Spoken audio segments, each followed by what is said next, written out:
The girl's daily work involved cuddling, hugging, and lifting a handsome man. She lived in a luxurious villa and enjoyed various delicacies, yet she wasn't happy at all, because the man was a lunatic who wanted to kill whenever he got excited. And she, as a priestess, had to transform this mad dog into a gentleman and reintroduce him to society. The mess all over the floor, the walls chipped and scarred, all testified to how dangerous the man in front of her was. But the girl wasn't afraid at all. Golden holy power emanated from her hands, and the mad dog's crazed eyes gradually softened. Finally, he hugged the girl. "That's nice. Tia, have successfully survived another day." Patting the man's strong arms, she routinely asked him to let go. But he wanted more. She had to push him away forcefully. Looking up, she realized he had changed again. The rabid mad dog had become a clingy puppy. Exasperated, she signed, "What do you want now?" He struggled to express his needs, his words fragmented and broken. He wanted her to hug him. But when he was lucid, this man was very cautious around her. He wouldn't even dare to touch her, let alone hug her. Tia sighed helplessly. She took the initiative to hug the tall man, patting him comfortingly like a child. "Today is another day. I really want to quit this job." This strange man wasn't always like this.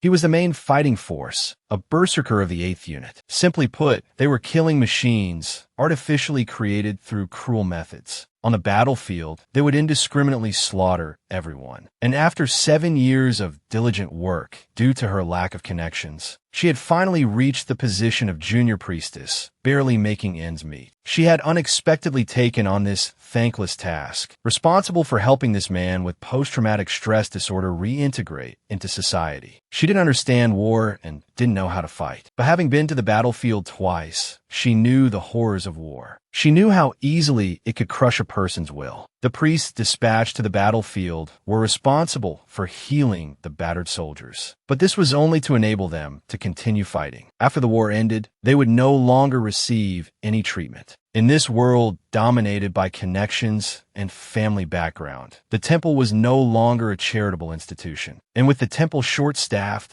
the fact that they sent an experienced priestess to treat him meant that his condition must be quite severe, and he must be a nobleman of high standing. In her youth, she had also possessed unwavering faith. But this faith in the gods had completely changed after she experienced several near-death encounters on the battlefield. Even if she gave it her all and risked her life, no one would know how hard she tried. Life was inherently lonely. One comes alone and leaves alone. So she absolutely didn't want to take on another thankless task. But the high priest's offer was too generous. After receiving a substantial subsidy and the promise of a promotion and raise, she picked up her faith once more. At this point, she hadn't yet realized that she would face a problem she was completely incapable of solving. As for what kind of existence the 8th Unit was, originally, in a war with a neighboring country, they were at a disadvantage. Repeated defeats had made everyone lose hope of victory. Just as this war seemed lost, they appeared. Their origins were unknown. Although their numbers were few, their absolute strength turned the tide of the war. They appeared suddenly and vanished without a trace after the war ended. Their allies called them saviors, while in the eyes of the enemy, they were terrifying devils. She had also been very grateful to this group of people until she discovered their madness. So, from a certain point onwards, people's chunk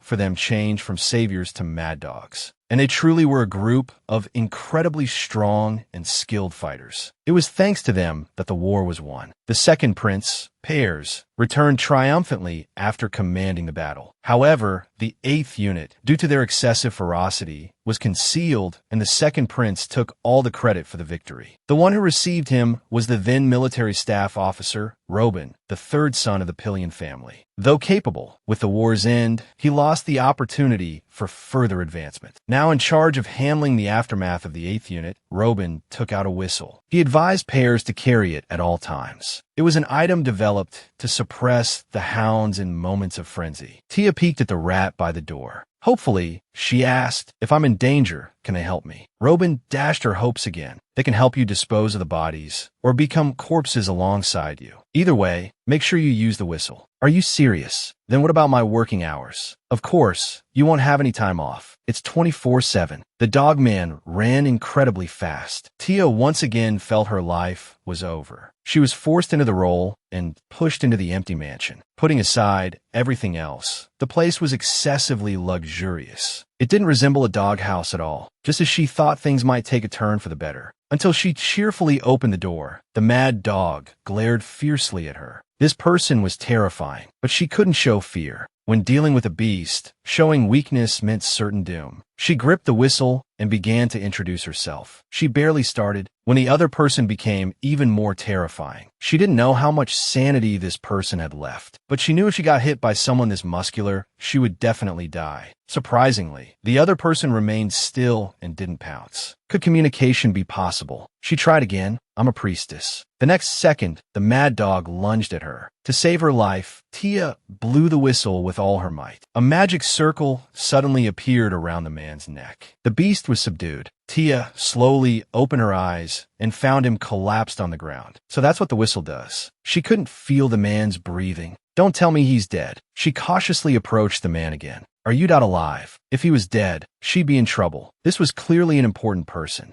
She didn't want to die with him.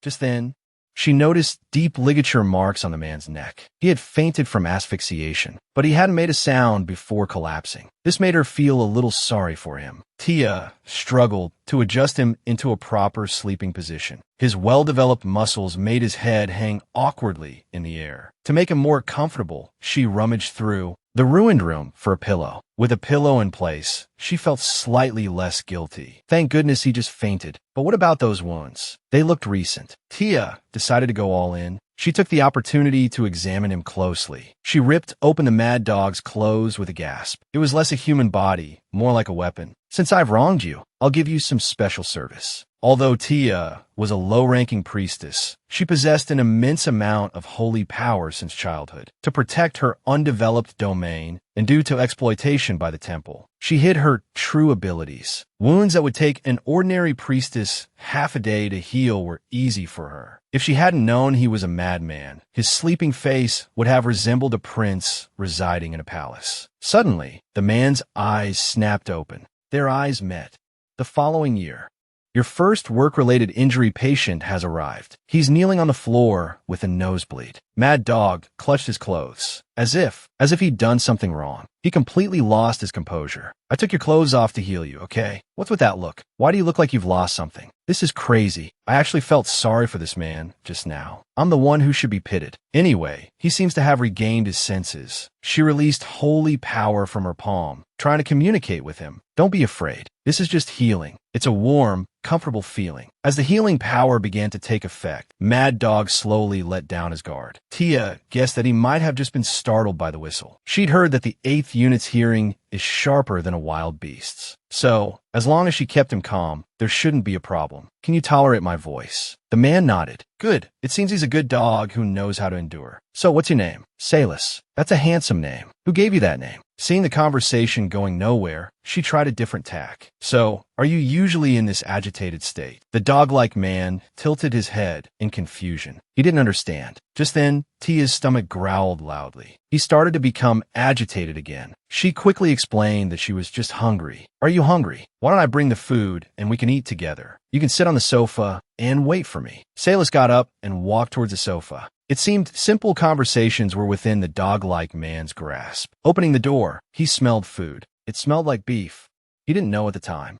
Thought that something unexpected was waiting for him. And thought what a huge demonic presence Salus was facing. The girl tackled the man to the ground and used her holy power to heal him. But soon, she discovered the blood on him was just juice. Tia breathed a sigh of relief. It seems you choked because you were eating too fast. He stared at her intensely, not just with a murderous look, but also grabbed her shoulder, just as she began planning her afterlife, asking God for a little retirement fund.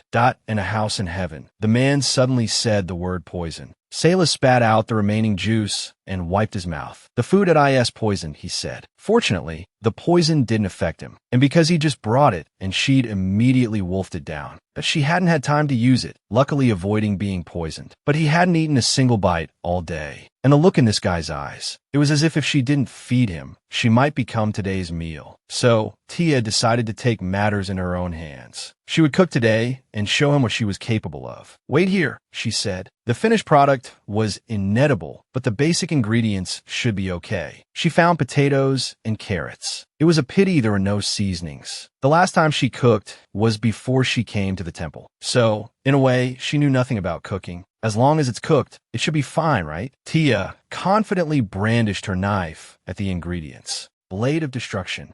As evening approached, Robin arrived in a fluster. Did that guy kill anyone? Or did someone almost get killed by him? No, keep your voice down. He hasn't eaten yet. Hearing this, he finally relaxed. No news of carnage had reached him. Tia hurried back to check on Robin and saw the indescribable contents of the pot. "Holy priestess, do you have a hobby of making this? This is dinner, and it's for Salus." Just a few hours ago, when Tia brought back the cooked soup, Salus was standing by the window holding a candlestick. She had to admit, just looking at his face and demeanor, he did have the potential to be a young master. As long as he didn't lose control of his emotions, he could probably enter high society immediately. But that fantasy was instantly shattered. The candlestick shot a bird. Mad Dog gave her a look. Her young master dream was crushed, and that's how she ended up with the finished product in her hands now. Robin said sincerely, "Wow, it seems you two are getting along well. I'm really looking forward to him becoming a young master and making his debut in society." What nonsense! But Robin's next sentence caught her attention. "I truly have hope for you. When Her Highness Shalatai arrives, there shouldn't be any problems, right? Who did you say is coming?" "Of course, Her Highness Shalatai and the third prince will be coming here soon. The two of them are extremely, super concerned about Salus." Tia's world crumbled once again. If one were to ask who Shalatai was, the current emperor had crowned 2 empresses. The first empress passed away, and he crowned his lover, Pelia, as the second empress. But this favor was short-lived. He soon had a new lover. That woman was Shalatai, and because the emperor loved her so much, even though the current empress was still alive, everyone already considered Shalatai the third empress. The emperor's love for Shalatai and the son she bore him was a well-known fact. If they were to meet, given Salus' state, it would be better if he didn't wake up. Robin consoled her. Since they are royalty, they'll definitely have advisors, so don't worry too much. And I'll also find a way to take care of him. Right, he'd better worry about himself first. However, if it's because of this thing you made that causes an incident, I'm afraid I won't be able to help you. You intend to feed this to Salus. It's better than him starving to death with nothing. The food prepared here is all poisoned. Robin coughed dryly and assured her that fresh food would be sent later. However, what was in the pot looked more like a demonic creation than soup. Just throw it away. No, there are no extra ingredients to make anything else right now. No matter how much Robin urged her, the lump remained firmly stuck to the pot, unmoving. Tia still tried to salvage her food. "You haven't even tasted it. Maybe it just looks bad. There are some things in this world you can completely understand without experiencing them. He won't die from eating poison, but I will. This is my first meal. You might as well just eat a raw potato." "All right, isn't there also the roasted bird?" Before she could finish her sentence, the bird spread its wings and flew away with resentment. Finally, Robin won. "Anyway, I'll send fresh food and recipes over. Just throw this away." But with a loud bang, Salus burst into the kitchen. He growled like a beast, "Give me food." The girl lay in bed, ready to sleep, unaware of the beast standing behind her. And the man was enduring the urge to tear her apart. It was a wriggling mass of slime. It looked terrible to anyone, but the man didn't hesitate. He shoved it directly into his mouth and chewed with a crunch. "Is it good?" The dog-like man actually nodded. "I want more." Robin was stunned by this. It seems priests truly are blessed by the gods. "I should get back to my political history," Salus asked. "I heard there was poison in the food the chef made before." "What kind was it?" "Kylon grass and Ongda umbrella." The girl was surprised he even knew that, because the 8th unit undergoes antitoxin training. They can identify most poisons, so their sight, hearing, and smell are as sharp as animals because of training too. Yes, they were already exceptional in every aspect and underwent rigorous training and magical enhancement. I didn't expect it to be magic. Someone actually turned children into beast-like war machines. Does this have anything to do with the temple? Robin's expression instantly froze. "Are you curious?" Even though he's smiling, he makes me instinctively feel danger. Salas suddenly reached out and snatched the food and started eating it himself. I'm not curious. Not all. And I'll never be curious in the future. I'm just an ordinary priestess. My mission is to do the temple's work diligently. Robin was clearly pleased with Tia's cleverness, so he decided to give her a little well-meaning warning. Children trained for the 8th unit. There are no stragglers. There are no failures. Because there are many ways to make people disappear. So it's best to do your job properly. Wouldn't you say? Of course. Even if he didn't have that ability, I would still do my job properly. Robin finally left close to dawn. Today was a long day for him too. They, out of curiosity, also tried that lump of food. They almost fainted. He took advantage of the chaos and abandoned the two, fleeing. He ignored Robin's cries for help. Although still hungry, he was content to have a bed to sleep in now. Salas, after eating his fill, should also go to rest, right? Whatever. He won't die anyway. The bed was very soft, which he was quite satisfied with. Tia tossed and turned, muttering to herself, completely unaware of the man standing behind her. It wasn't until he made a sound that she noticed Salas, looking like a wild beast. Something was wrong with him. She quickly turned around and searched. She pulled out the whistle. The beast flinched. He wilted like a deflated balloon. It seemed he was truly afraid of this thing. Is something the matter? Salas still looked ferocious. She could see he was restraining himself. It's too noisy. I can't sleep. Talking, footsteps, and even breathing. So it was because of her. Sorry, it's my first time sleeping in such a soft bed, so I'm a little excited. But you're in your own room. Can you hear my breathing? He perked up his ears in protest. Yes, and it's very loud. Tia was shocked. She knew he was sensitive, but she didn't expect it to be this exaggerated. Even if I told you to go back and sleep properly, I'm afraid you wouldn't be able to. Salas looked wide awake. Well, I probably can't sleep now either. Why don't we chat for a while? Salas followed her obediently. He even sat down with a rigidly straight back. She took out the tea she had brewed earlier, though it had gone completely cold. It's too much trouble to boil water again, so don't be startled by what I'm about to do. The tea in her palm instantly boiled. Are you a war priestess? Tia calmly poured the tea. I'm not. There are different types of priestesses. Those without divine power are ordinary priestesses. Those born with divine power are true priestesses. Those with special abilities are sent to war. They become war priestesses. But that's only a very small number of people. I don't want to die that quickly. So you have to keep this a secret, okay? She had another reason for taking this risk. Sharing a secret is the fastest way to bring two people closer. But Salas seemed indifferent. He tilted his head back and poured the entire cup of tea into his mouth. That's boiling water. She patiently taught him how to appreciate tea. Drinking hot tea helps to soothe tense nerves. You have to savor the aroma slowly, sip by sip. For some reason, she felt like she and Salas weren't so different. She possessed divine power, but it hadn't changed her life. Instead, it had only increased her workload. Just like this man before her, fighting desperately on the battlefield, achieving merits, only made him a little more attractive. Ugh, she slapped herself hard. What was she thinking? It must be because the room was too dark. She lit a candle, but she didn't expect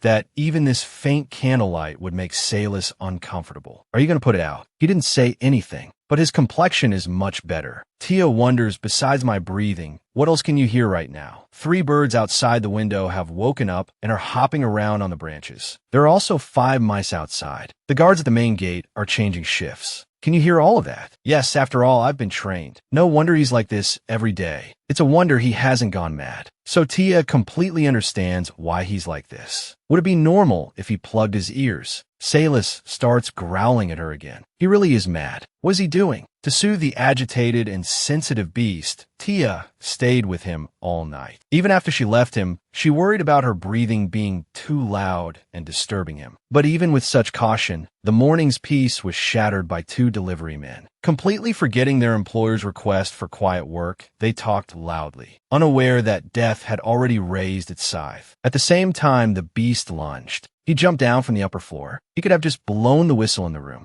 And the enraged Salas, upon seeing her, actually abandoned his attack, rushing towards her with open arms, choosing to save her first. This was completely unexpected for Tia. The worker, still oblivious to the danger, asked loudly where they came from. She grew angrier and angrier. Didn't anyone tell you the rules here? Leave quietly now, but we haven't delivered our goods yet. Leave now if you don't want to die. The beast's roar was more effective than anything she could have said. Finally, they were quiet. She breathed a sigh of relief. No, he's still here. Since he just caught her, has he regained his sanity? All right, it seems impossible. This is truly a hellish beast. She hugged the man. Lord Salus, please calm down. Spare them. Should she take out the whistle? But she quickly realized Salus was restraining himself, and his expression seemed to carry a hint of unease. It's all right. They were just delivering food. They're not dangerous, and they've already left. Do you want to go back to your room and rest? Tia knew his rage wasn't without reason. His acute hearing made him more susceptible to stimulation. Coupled with the torment he suffered in the war and the constant threat of poisoning, that's why he's like this. Salus nodded as expected. Her mission was to help him adapt to life outside of war. You did well. Let me help you with your wounds. She had Salus lie on the bed,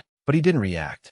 Tia thought for a moment, then walked over and patted him. Come here. Then she patted the pillow. The man obediently lay down. She then pulled Salus over to turn him on his side. Compared to verbal commands alone, he understood better with accompanying actions. This is so uncomfortable. Is it still uncomfortable if you turn your face this way? Or is it uncomfortable? I prefer lying on the ground. Is it because you're not used to such a soft bed?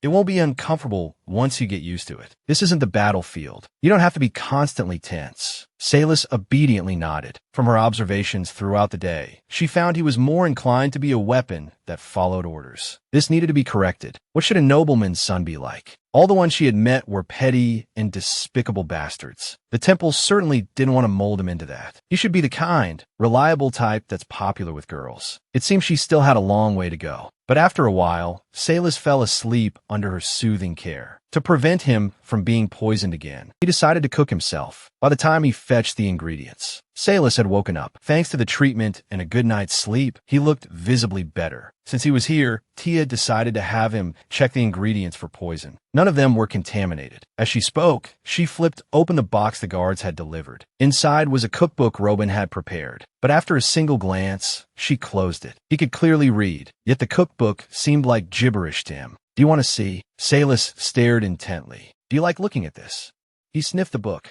Wagging his metaphorical tail, he declared, no poison. Of course there's no poison. I just wanted you to see the words inside. Seeing that he hadn't even picked up the book properly, Tia realized he couldn't read, because it wasn't useful for combat. But she grew increasingly curious about whose idea this was. How could someone be trained like this? It seems I'll have to teach you how to read. Salus looked confused. She repeated herself, do you want to learn your letters? Salus seemed lost. He didn't understand how to answer, perhaps not even grasping the concept. But surely no nobleman in the world was illiterate. Her workload was about to increase. But for now, let's finish cooking. Since you're good at chopping people up, that your knife skills must be excellent. Want to try? This time, he finally reacted, stopped picking up the knife. With it came an intense, murderous aura. We're just cutting vegetables. Do you need to be so terrifying? The man raised the knife and brought it down. It wasn't what Tia expected at all. She even thought the movements looked elegant, like witnessing the pinnacle of human civilization. So that's another way to cut vegetables. The blade work was so dazzling that she hadn't even noticed the food. Only when she got closer did she realize the ingredients had been reduced to an unrecognizable pulp. Chop very well. Don't do that again. Where did you learn that knife technique? Chopping into small pieces is like this, isn't it? That's how I process enemy corpses on the battlefield. Tia mourned for the onions and carrots for the first time in her life. Thankfully, the rest of the cooking process went relatively smoothly. Soon, she finally produced a pot of something resembling food. He hadn't smelled food in days. It's a good thing you helped. Lord Salus, how did you find cooking? Overall difficulty, low. I'm asking if you enjoyed it. He looked confused again. It wasn't. Unpleasant, at least. Do you want to cook again next time? Of course, you can if you want to. You don't have to if you don't want to. Perhaps my skills will improve in the future. Hearing that he might cook again, the previously bewildered Salus's eyes suddenly became determined. I want to do it again, next time. How mean Tia thought. Did he really dislike her cooking that much? With practice, that she could finally have a basic conversation with Salus. The two engaged in a question and answer session. Naturally, she asked and Salus answered. Do you like carrots? Average. Beds. Dislike. Spinach. Like. Tia hesitated for a moment. Then asked, what about me? When she asked if he liked her, his answer came without hesitation. Dislike. This dog thing. How could he utter such cold words? Even a dog would develop attachment to the human who raised and cared for it. This guy wasn't even as good as a dog.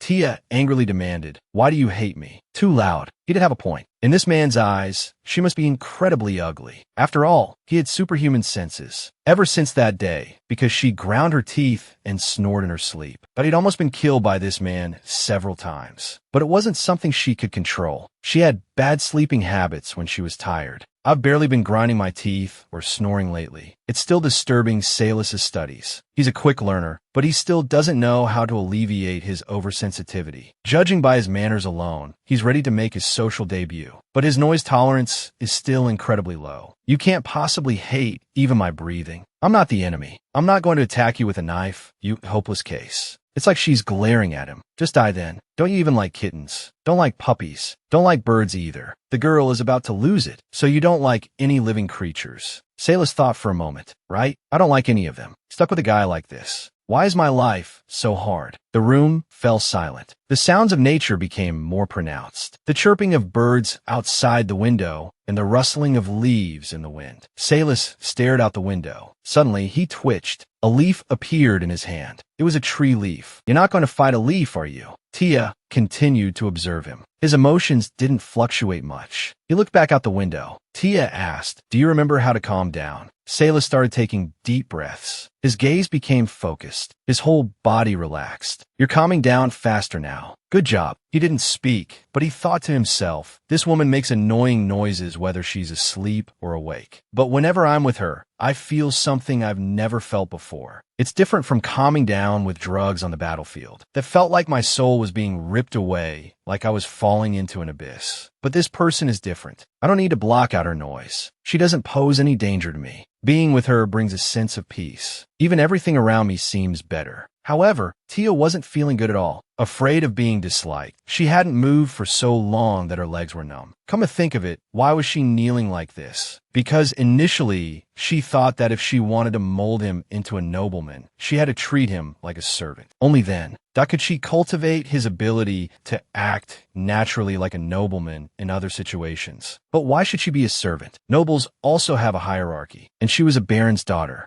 This guy wasn't even a noble yet. Why should she? Tia spread her legs, shifting to a more comfortable position. My teacher said I'm of noble birth, so I don't want to grovel before you anymore. Unexpectedly, Salus accepted it immediately. Okay, that's fine. Then I won't hold back. Salus just stared at her without speaking. The atmosphere became awkward, causing her to overthink. First, drop the lord, just Salus. Seems a bit strange. Master Salus. That sounds kind of cute. Mr. Salus. That's the one. Tia smiled happily. Mr. Salus. In an instant, the obedient puppy transformed back into a wild beast. Hey, you just agreed to it. He rested his head on her lap, asking her to say his name again and again. Tia was amused by his puppy-like behavior. From this moment on, Salus seemed to have found something he liked. He stared at her with puppy-dog eyes. Again, it turned out Salus didn't dislike being called Mr. He just wasn't used to being called a mad dog. A killing machine, a demon of the battlefield. He had many titles, but no one had ever called him Mr. Salus. Say it again. He kept asking the girl to do it. Tia then realized he seemed to like being called that. He started softly calling his name. Salus watched him.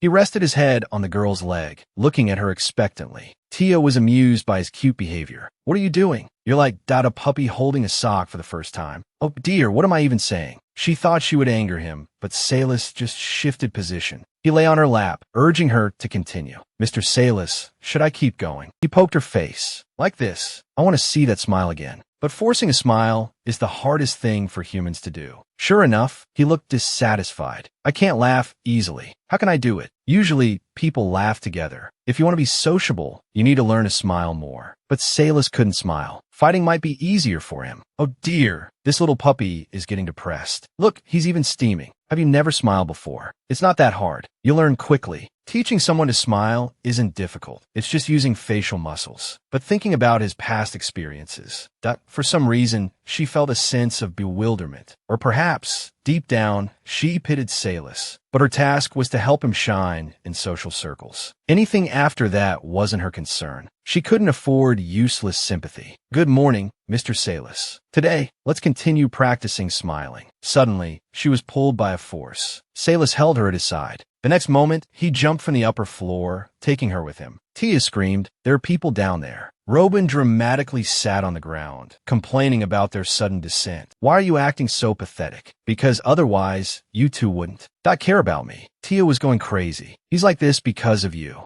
Mr. Salis, calm down, calm down. He's not the enemy." Robin looked excitedly at Salis, who was gradually calming down under Tia's soothing touch. "You two are so touching." Touching. That was almost a bloodbath. Seeing Salis completely calm, Robin started praising Tia loudly. As expected, flattery works on everyone. He works hard, and besides earning money, isn't he just waiting for praise? After receiving the promise of a raise, Tia was even happier. "But what are you doing here so early?" Robin took out a book. The title alone felt ominous. "This is a bit unusual." "What's unusual?" "This is great news. Tomorrow, Prince Sephian and Princess Shallot are coming for a visit." Salis. Tia refused. "I don't think it's appropriate." "You don't have to refuse," Robin added. "After all, it's the royal family's decision. I don't have a say." But she really wasn't confident. Although she hadn't spent much time with Salis, she didn't want him to get into mortal danger because he couldn't control his emotions. Unexpectedly, he was surprisingly calm. "I'm ready to die at any time." Tia was taken aback by his words. "No, prioritizing your own life is human instinct. What kind of environment trained you to be like this?" "Salis, how many lives do you have?" "One life." He asked again. "You see, only have one life." Salis knew very well that everyone only has one life. Yes, that's why everyone cherishes their life. You should learn to cherish yourself too. She didn't expect him to fully understand, but hoped he would remember these words if he ever faced danger in the future. If no one reminded him, just because he couldn't understand, then it would be too cruel for him. She hugged the blood-soaked man, yelling for him to calm down. "Please, don't you want to live like a human being?" But Salis's world was pitch black. He was like falling into a bottomless abyss, his mind filled only with the thought of eliminating all enemies. To prepare for the arrival of the royals, Tia started making preparations with Salis. Fortunately, Salis had been very obedient lately. He not only learned manners, but was also surprisingly good at cleaning. Soon, they welcomed the arrival of the carriage. You must be wondering why I'm relying on someone like this. Besides being difficult to communicate with, Salis's learning ability is incredible. No matter what she taught him, he seemed to grasp it almost instantly. It was a truly enviable talent, especially when Salis held his head high and said, "This is so easy." She almost lost it.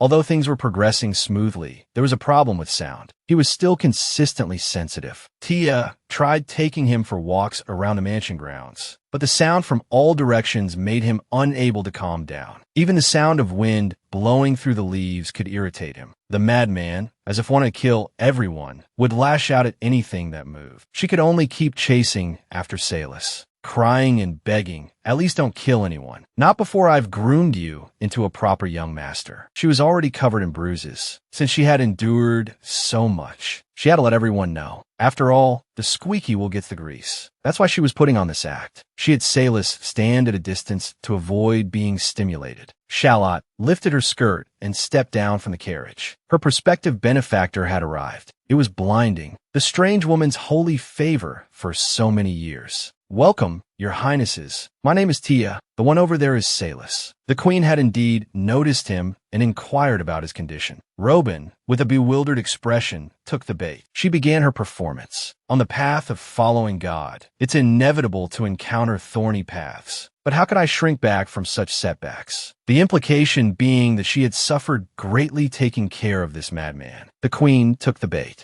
Accompanying the queen was the third Prince Sephian. He had the royal family's characteristic jeweled eyes. The boy asked curiously, "Why is Salis so far away from us?" "That's because his ears are very sensitive. If he gets too close to us, they might explode." "Oh, that's too bad. I want to say hello to him." Lying to a child wasn't good, but she couldn't exactly say that Salis's ears wouldn't explode. What might explode were their bodies. Just when she thought everything was going smoothly, a whooshing sound cut through the air. A sword grazed her cheek and flew past Prince Sephien's head. It was an assassination attempt. Tia, however, wasn't worried about the prince, as there were enough knights to protect them. Robin, sensing danger, yelled for her to blow the whistle. But Tia ran towards Salus. She had only one thought. She had to stop him. She had assumed that only someone would want to kill Salus, and that the royals, protected by knights, wouldn't need her to worry about them. The man suddenly vanished. Knights arrived, urging her to leave quickly. That's what I wanted to tell you.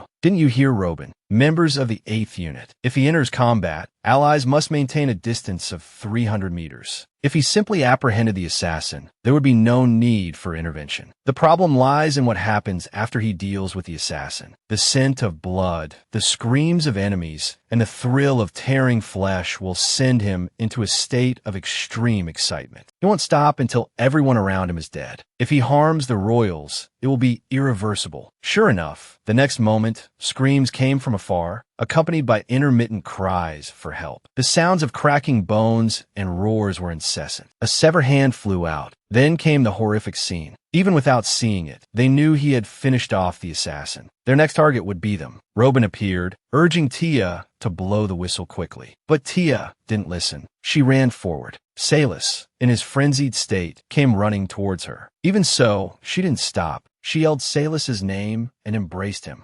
She clung to him with all her might. Although Salus didn't harm her, he didn't stop running either. Robin was going insane. Blow the whistle. You'll die too if this continues. She knew, but she didn't want it to end like this. Salus, please stop. Calm down. She hugged his head tightly, obstructing his vision, and momentarily stopped him in his tracks. Tia desperately released her divine power. Calm down, please. We'll all die if this continues. But as soon as she finished speaking, he flung her off. Tia wasn't afraid of death. Though her life was short, she had seen enough of it. Tia pounded on him, trying to bring him back to his senses. You can't do this. But Salus's mind was filled with only the intent to kill. A voice in his head commanded him to kill all his enemies. Otherwise, it would never end. But who was he supposed to kill? The voice echoed again. It didn't matter. Just kill everyone who stand in your way. Rage, pain, and the stench of blood enveloped him. But faintly, he heard someone calling his name. Salus, stop. Calm down, please. Didn't you say you wanted to live like a human? The wall artificially erected in his mind finally crumbled. Tia, still worried, held him tightly. Salus's body remained tense, still in combat mode. He was surrounded by enemies, but the person holding him, her urgent voice, kept pulling him back. Are you calm now? Tia's heartbeat echoed in his ears like a lullaby,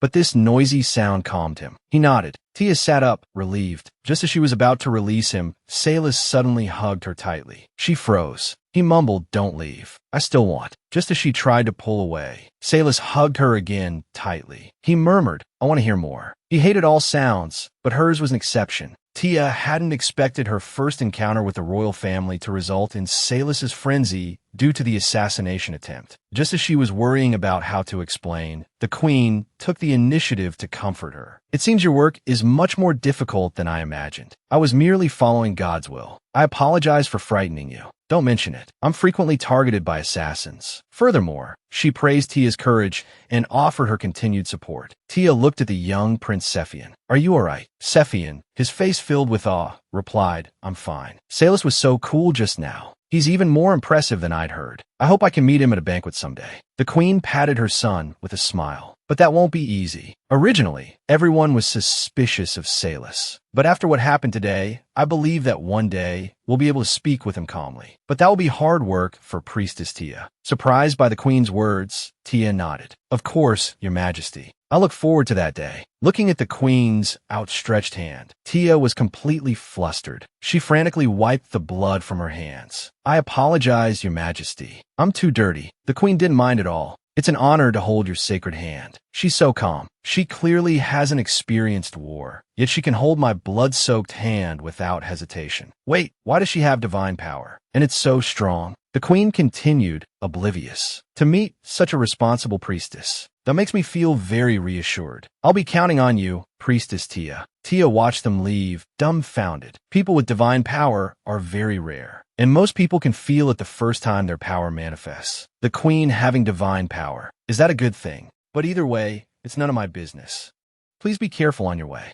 But come to think of it, Salus is so quiet. Could he have fallen asleep standing up? After all, the divine power he exerted earlier was enough to knock someone unconscious. This has been a long day. Tia pulled the little dog back to the mansion. You just rest here for a bit. She pushed him onto the sofa. As soon as she stepped outside, she saw Rowan. His usual playful demeanor was gone. Why didn't you use the whistle? Things almost went terribly wrong. Not just Her Majesty and Prince Sephian, everyone present could have been torn to shreds. Because he's a person. If we want him to become normal, we have to treat him like a normal person, not control him with something like that. And I was confident I could stop him. Rowan stared at her silently. Finally, he sighed in resignation. Only you can be with him day and night. Since you say so, then so be it. But I still have to collect the body parts, deal with the aftermath, and report to my superiors. I'm going to be worked to death. Although Rowan appeared calm, he felt like Tia had punched him in the gut. He'd asked her to help Salus become normal, but she hadn't treated him like a person at all. Was she supposed to turn him into a true gentleman or a mad dog disguised as one? He didn't really understand his superior's intentions. The blood on her made her uncomfortable. When she returned to her room, Salus had recovered. Looking at the blood-soaked man, she began to worry again. Anyway, I have a new task for you now. Tia's eyes were firm. The little dog perked up, awaiting instructions. Take a bath. You can wash up in there. You know you have to take your clothes off first, right? She wasn't about to bathe him herself. Tia ran off quickly. I'll see you after you're clean. However, she hadn't anticipated that after Salus finished bathing, wanting to continue listening to her heartbeat, he would barge straight into her bathroom. Tia was humming a tune and soaking in the hot water. The next moment, someone burst in. Salus could have easily avoided the wooden tub, but he deliberately took the full impact. She shouldn't have expected him to bathe obediently. Just a few minutes ago, Tia threw the blood-soaked Salus into the bathroom. After seeing her leave, Salus got out of the bathtub. Taking off his ruined shirt, he began to observe his surroundings. The soap and towels on a rack. The familiar scent made him reach out, but he quickly withdrew his hand after touching them. The towel was soft and the soap. His fingers were stained with a gentle fragrance. It all felt as if it could easily be crushed. Like trampled flowers. He remembered the girl's flowers. She always asked him if he liked or disliked this. He didn't like the slippery floor. He also didn't like the smell of the soap. He liked the sound of dripping water. He didn't like how all the sounds irritated him. He wanted to stop, but he remembered the girl telling him to clean himself. He turned on the water, finally finding a sound that wasn't so jarring. He started to wash himself, but separated from the girl, he started to miss the sound of her heartbeat. Salus didn't get into the bathtub, but scooped water out to wash himself. He roughly dried himself with a towel, casually slicked back his still dripping hair, and turned to walk out. I still want to hear her heartbeat. Meanwhile, the girl was completely unaware, comfortably soaking in the hot water, finally feeling alive. She couldn't remember the last time she had such a relaxing bath. Come to think of it, do the other members of the 8th unit also have a divine crown accompanying them like Salus? And do they get to live in such a nice house? Salus must be considered an honors student. It's no use worrying about others. She should just focus on herself. Who knows what the future holds? The puppy then walked in while she was completely unguarded, catching Tia completely off guard. Their eyes met. A scream echoed through the air. Tia closed her eyes. His movements seemed slow to Salus, but he felt he had to brace himself for a beating.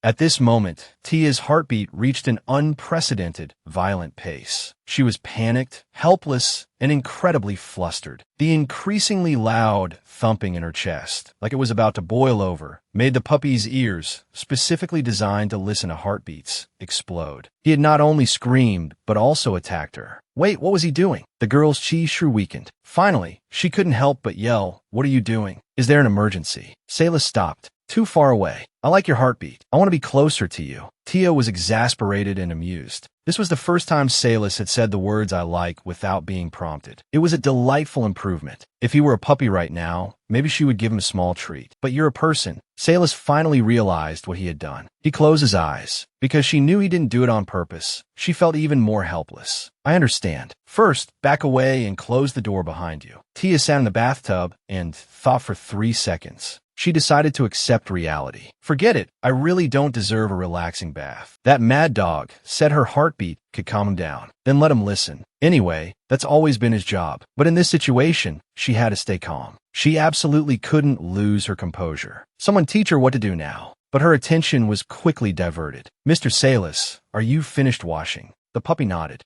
But you're not clean yet.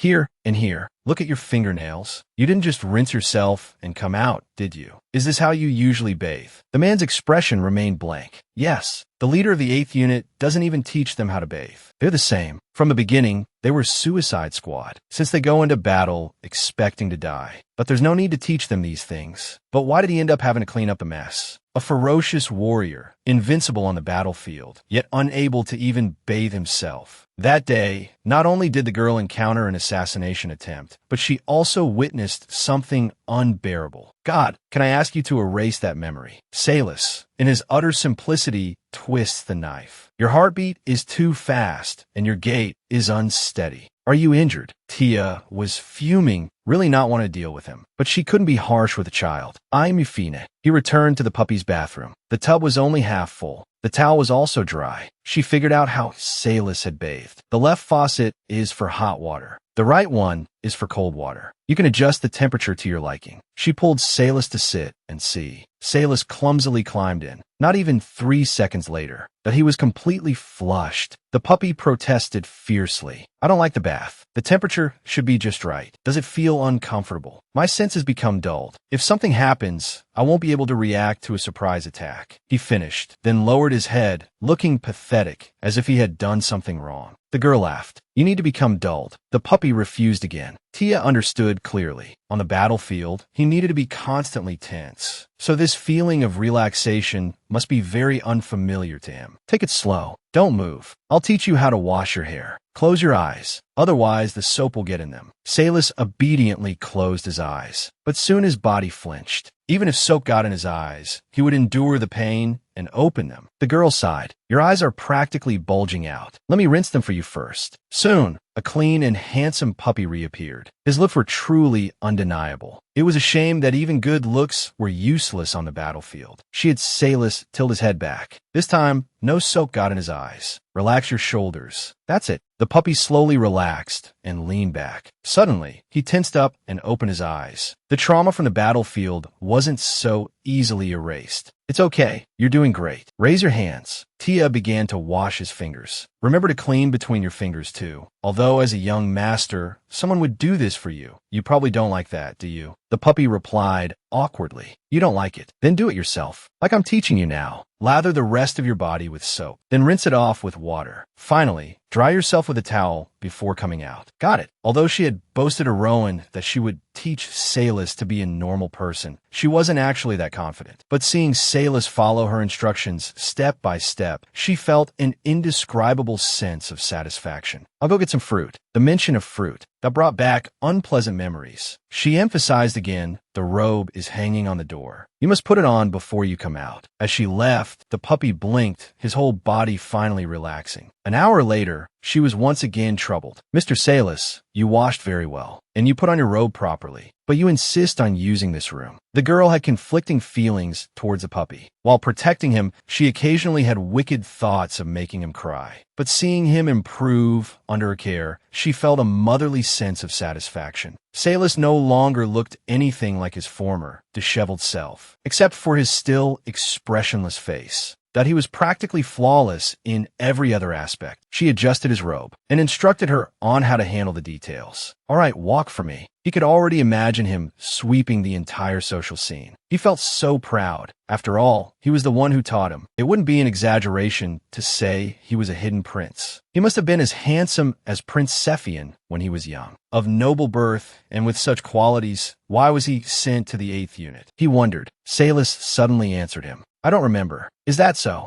All right, you don't have to walk. Was it because he was too young to remember? I don't have any memories from before I joined the army. Tia was surprised. How old were you when you joined the army? I don't know. Then where did your name come from? Salus still didn't know. Have you always been called Salus? Yes. He learned from Rowan that training them would bring salvation, but he didn't expect it to be so severe as to erase all of his memories. Mr. Salus, could you lower your head? He didn't want to delve into why his memories were erased. It was dangerous for him, but if he could help him recover some of his memories, then his future learning would be much easier. Sure enough, there was something inside. Intricate spells were swirling in his mind. He couldn't treat them carelessly. One wrong move could turn him into a cripple. It was better to wait until he could find relevant books and practice before doing anything. Fortunately, Salus was very obedient now. I can officially begin teaching you about social etiquette. Seeing Salus's clueless look, a mischievous thought crossed his mind. I won't go easy on you anymore. I'm going to make you study hard. Be prepared. Salus looked obedient. I'm ready. Tia, deflated. How boring. He thought this muscle-bound man would be disgusted at the mere mention of studying. Like this. But he didn't react at all. He originally thought, since he couldn't see him smile, he would try to make him cry. Well, that doesn't seem very nice either. There are many things to be aware of at social gatherings. Although if you just dress up a little, most people won't notice these small things. But I'm afraid someone might give you a hard time. The day I made my social debut was incredibly embarrassing. When my brother made his debut, my family spent a fortune buying him a very handsome outfit. I thought I would also get a gorgeous dress. But my parents said they couldn't afford it and borrowed a frumpy dress from a relative. I was the biggest laughingstock at the party that day. But that's all in the past. I won't let you go through that. Only those who have been scolded know how to avoid being scolded. Don't you feel relieved and touched? The man suddenly stopped. He looked at him questioningly. Mr. Salus. The other man suddenly spoke. I understand. Salus's gaze was intense and unwavering. As if in his eyes, he was the whole world. It made his heart skip a beat. He chuckled nervously. Sometimes I really don't know what you're thinking, but you're definitely going to make a lot of people cry in the future. Salus didn't understand. He followed Tia again.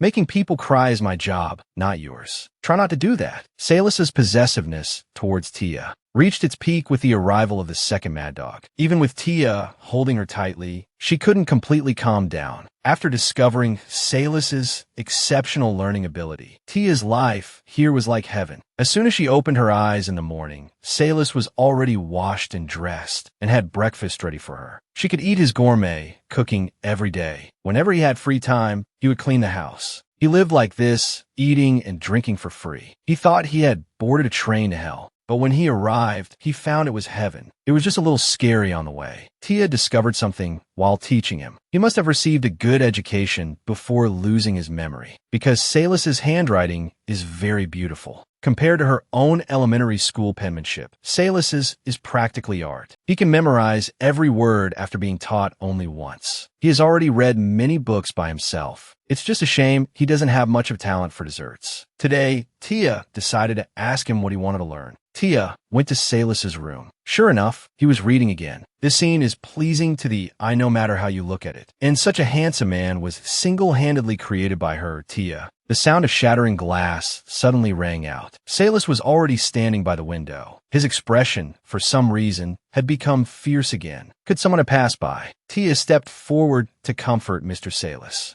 It's okay. Calm down. It's nothing serious. Usually, hugging him like this would calm him down. But after a while, he was still on guard, and it was getting worse. Could something have happened? A loud knocking came from downstairs. A pair of bloody hands pounded on the door. From the sound, she could tell the person was very urgent. Besides designated personnel, no one would come here without reason, and no one would dare to knock like that. But she couldn't see anyone below from the window. Let's go down and have a look. I've taught you what to do if someone visits. First, identify the person by their voice. Then decide whether to let them in. Salus tilted his head towards the downstairs. I think I know who it is. It is said that during the war, many people tried to assassinate members of the 8th Unit. The recent peace almost made her forget about that. If the situation was urgent, should she order Salus to attack and bite them? No. She had finally managed to raise him from a beast into a person. How could she let him become a dog again? Thinking this, she stood in front of Salus. Don't move. I'll handle whatever it is. Salus looked at her suspiciously. Don't look at me like that. I'm a priestess who's been through war. Besides, no one will see me here. As long as they're caught off guard, I can just eliminate them with fire. The gods gave me this power. Surely it's for protecting myself. Who is it? A familiar voice came from outside the door. It was Rowan. He looked disheveled. I'm sorry I couldn't contact you beforehand. Can you let us in first? But when she opened the door completely,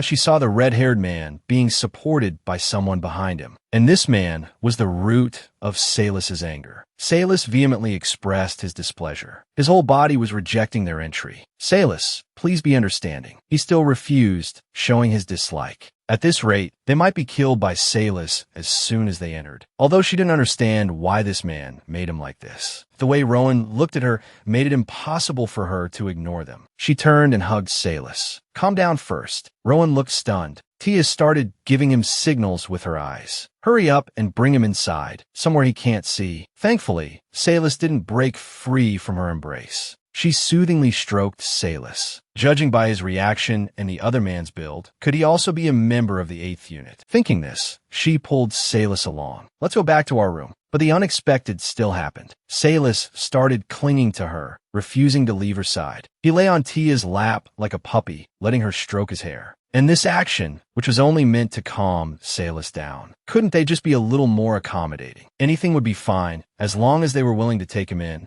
Tia felt a strange sense of power being on the giving in for once. Since he was begging her, she supposed she could at least consider it. The weather was nice. Salus's hair was as soft as ever today. But no meant no. How could she possibly take in another member of the 8th unit? Especially one who wasn't as docile as Salus. This one had even beaten his own priest half to death. Even Salus seemed wary. He only took this protective stance when he was truly agitated. Rowan, who had brought the man, looked distraught. He explained that if they couldn't find someone to take him in, the man would be disposed of. He was a walking time bomb. He was a government asset, after all. Imprisoning him would cause too much trouble. Wait, did he mean they would kill him? Ever since Salus had become more manageable, Tia had thought her life was finally looking up. He was Salus's former colleague. She wasn't asking Tia to take full responsibility for him, just to look after him until they found another priest. She didn't need to turn him into another Salus. Just keep him out of trouble. Tia was conflicted. It wasn't her responsibility. Why should she care? But then again, the man would die. Oh, did she think Rowan would ask for her help for free? Rowan, as expected, offered an incentive, double the usual compensation. Tia perked up immediately. These two were costing her more than double the effort. Seeing a glimmer of hope, Rowan pressed his advantage. Double the base fee, plus her earned bonus, for a total of quadruple pay. Tia transformed into an angel on the spot. The divine had said to never fear hardship. Priest Rowan, you are my god. She was in too deep now, but money could redeem her. Quickly, she led Salus to the room where the man was being held. Just as she was about to open the door, Salus warned her not to approach. It was fine, he was sedated. As the door slowly opened, Salus's expression changed. He was awake, just as Tia braced for an attack. Salus lunged forward and pinned the man down. The redhead yelled, "Damn it, you're still as rough as ever." "You're louder, you mutt," Salus retorted. Tia stepped back. "You mad dog. I'm Salus, so what? You're the crazy one." "I'm not crazy." Tia watched them quietly. They were managing to bicker while fighting. Should she intervene? Or was this some sort of 8th unit communication method? She still had the whistle Rowan had given her, specifically for emergencies. He had been very serious about using it if needed. As she hesitated, the fight shifted. The redhead's tone became frantic. He was being completely overpowered by Salus. Tia put the whistle away. It seemed he wasn't the one in danger. After a thorough beating, the redhead finally quieted down. Tia was more concerned about Salus. "Salus, are you all right?" He picked the redhead up. He looked at her, a bit disheveled. "I subdued him." He had managed to restrain the man, with barely a scratch on him. "Good. Didn't you two used to fight when you worked together?" "I only held back because of military orders." And he was a lot quieter back then. He specializes in infiltration and assassination. He's incredibly volatile and difficult to handle. He'll probably cause a scene when he wakes up. In the unit, those who were difficult to control were eliminated. So Rowan had been telling the truth. But she had agreed to take him in to save his life. Well, unless absolutely necessary, let's try to subdue him gently. Salus nodded obediently. Tia thought he was probably planning to find some soft rope and then gently beat him when he woke up. After Salus's loving lesson, a few hours later, Helt finally faced reality. He ate the meat ravenously. Did that mad dog actually make this? It's delicious. Did Sister God lock him up? Tia was surprised he could taste anything. You can taste it, as long as I have a tongue. He looked at Salus. Can you, little doggy? Your eyes that aren't firm at all. This was the reaction he only had when he felt extremely guilty. He had thought all the soldiers in the 8th unit were the same. Now it seemed there were differences. Help, can you hear my heartbeat? Or the birds outside the window? I can. Does it bother you? I don't feel like those things affect me. So you can think, it's not Sister God. Why do you always treat me like a dog? Sandwiched between two mad dogs, the girl felt her life was over. She had thought the newcomer would be more mature, but he turned out to be a crybaby who burst into tears when scolded. This all started a few days ago. After concluding, the redhead had his own thoughts, that he was full of confusion. Sister, why do you always treat me like a dog? Sorry.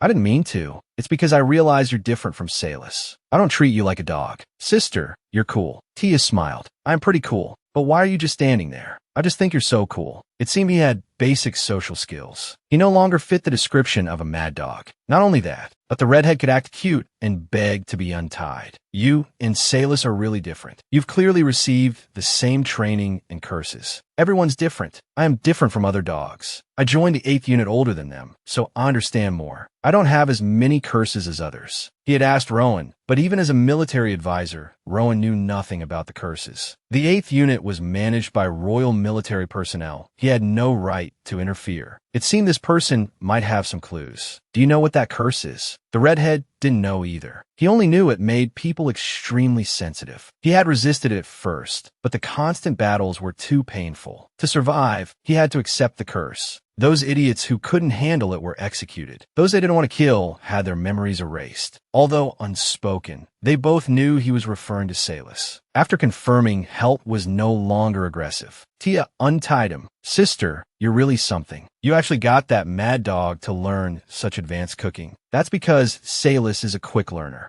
Who knows? Before he came to the 8th unit, he might have been some rich kid. He always looked different. We were all curious why someone like him was brought here. Do you remember what Salus was like when he first arrived? He had his memory wiped as soon as he got here. I heard he'd already been through a round of battles. I remember he was dazed, couldn't speak, couldn't take care of himself, didn't sleep or eat. He was more like a beast than anyone. Invincible on the battlefield. After that, anyone who lost control had their memory wiped. But Salus didn't end up like that. But if your memory is wiped repeatedly, wouldn't that cause problems? Helt spoke of cruel and terrifying things in a casual tone. After a few times, they become stupid. They go crazy on the battlefield and die. Those guys are going to die on the battlefield sooner or later anyway. Doesn't it bother you to see that? They're your comrades. We're ready to kill each other at any moment if ordered to. They're not comrades. What a terrifying environment. But the people involved spoke about it so casually. What right did she have to judge? Helt seemed to have flipped a switch, talking faster and faster. So, seeing him like a newborn, completely blank. I thought this guy would be dead soon. His tone has gotten really strange. I didn't expect him to actually survive to the end and meet me here. Tia was momentarily stunned.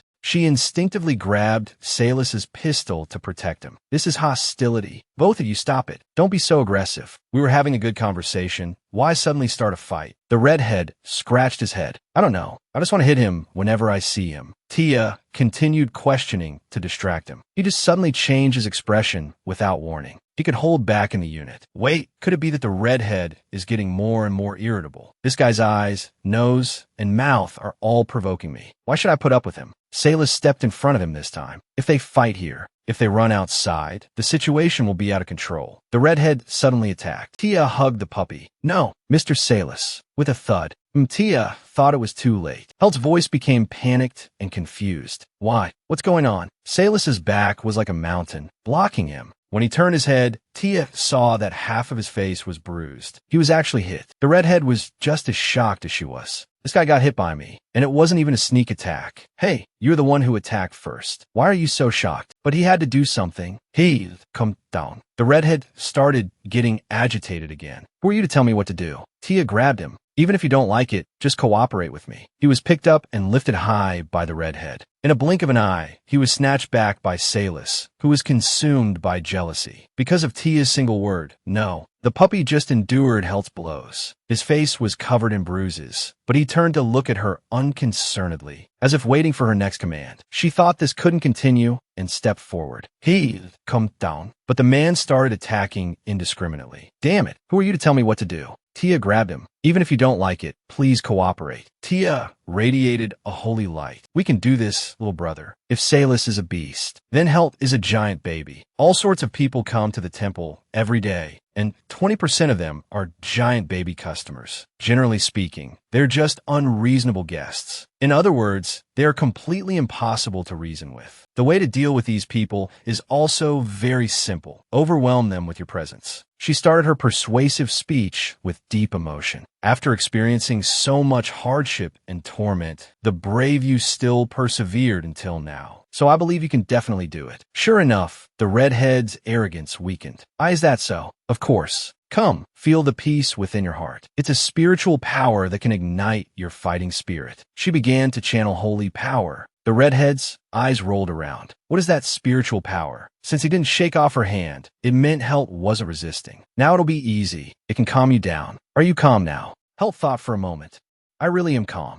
I haven't felt this way in a long time. Sister Priestess, you're amazing. Tia smiled and let go of his hand. I'm indeed amazing. The redhead excitedly lifted her up. It actually worked. After coming back from the battlefield, this is the first time I've felt so relaxed. Now I don't feel like bugs are crawling all over me. My vision has also broadened. How did you do it? That's easy. It's just that there's a secret method. Although Salus is growing rapidly, seeing Helt's obvious improvement is also very gratifying. Just then, he was pulled away by a strong force. Salus had hugged him tightly. The puppy snarled with a contorted face. The two were at each other's throats again in an instant. What? Do you want to fight me again? No. Both of you need to calm down. Weren't you just getting along? Stop fighting. Let's calm down and talk nicely, okay? Both of them froze at the same time. Tia continued to persuade them. You're both good dogs, right? Helt snorted and turned his head, indicating he was willing to call a truce. Having resolved one issue, she immediately turned to Salus. Unexpectedly, the puppy suddenly looked dejected. This time, it was Tia's turn to be stunned. Had she said something she shouldn't have to these two?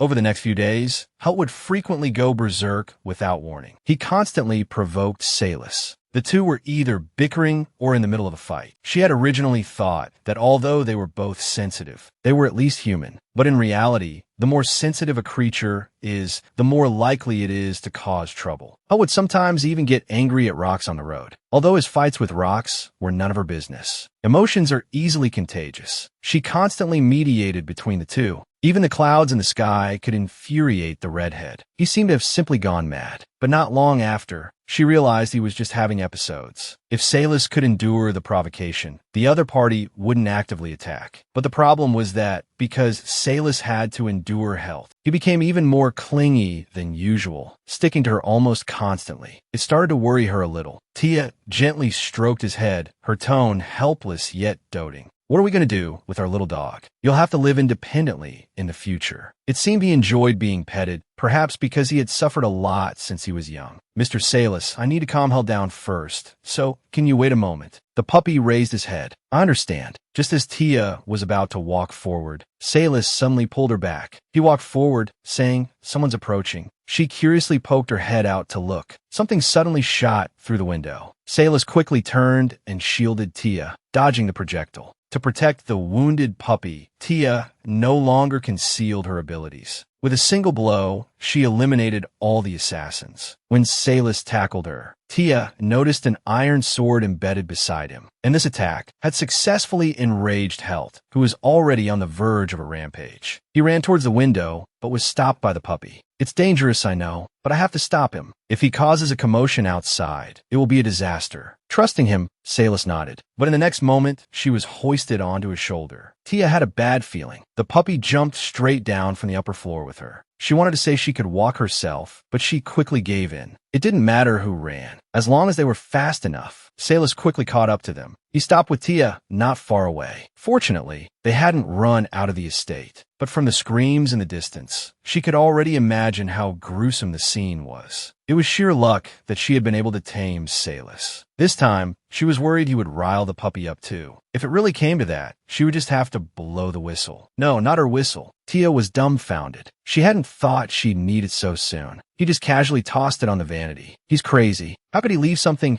so important lying around? Salus suddenly moved. I want to check on him. He was thinking about going back to get it. It seems there's no time. Then be careful. They're getting closer. Salus's mood began to shift. Soon he saw Helt and the assassins. Torn flesh scattered around them. He relentlessly attacked the sword-wielding assassins with his bare hands. He roared incessantly, "Die! I'll kill you all! Who sent you to kill me?" The scene was beyond imagination. With his strength, the fight should have been over quickly, but he seemed to be badly injured. Tia didn't want to interfere. In the end, she sighed. If he were truly powerless, it would be one thing. Unfortunately, he was somewhat capable. Flames manifested around him, swirling and churning. In the next instant, the assassin's eyes began to burn. He precisely controlled his power. He didn't burn them to death, but incapacitated them. This was a tactic he only used on the battlefield as a last resort. That arrow was clearly aimed at him, so his actions were just self-defense. Surely the gods would understand. Helt stood there, frozen.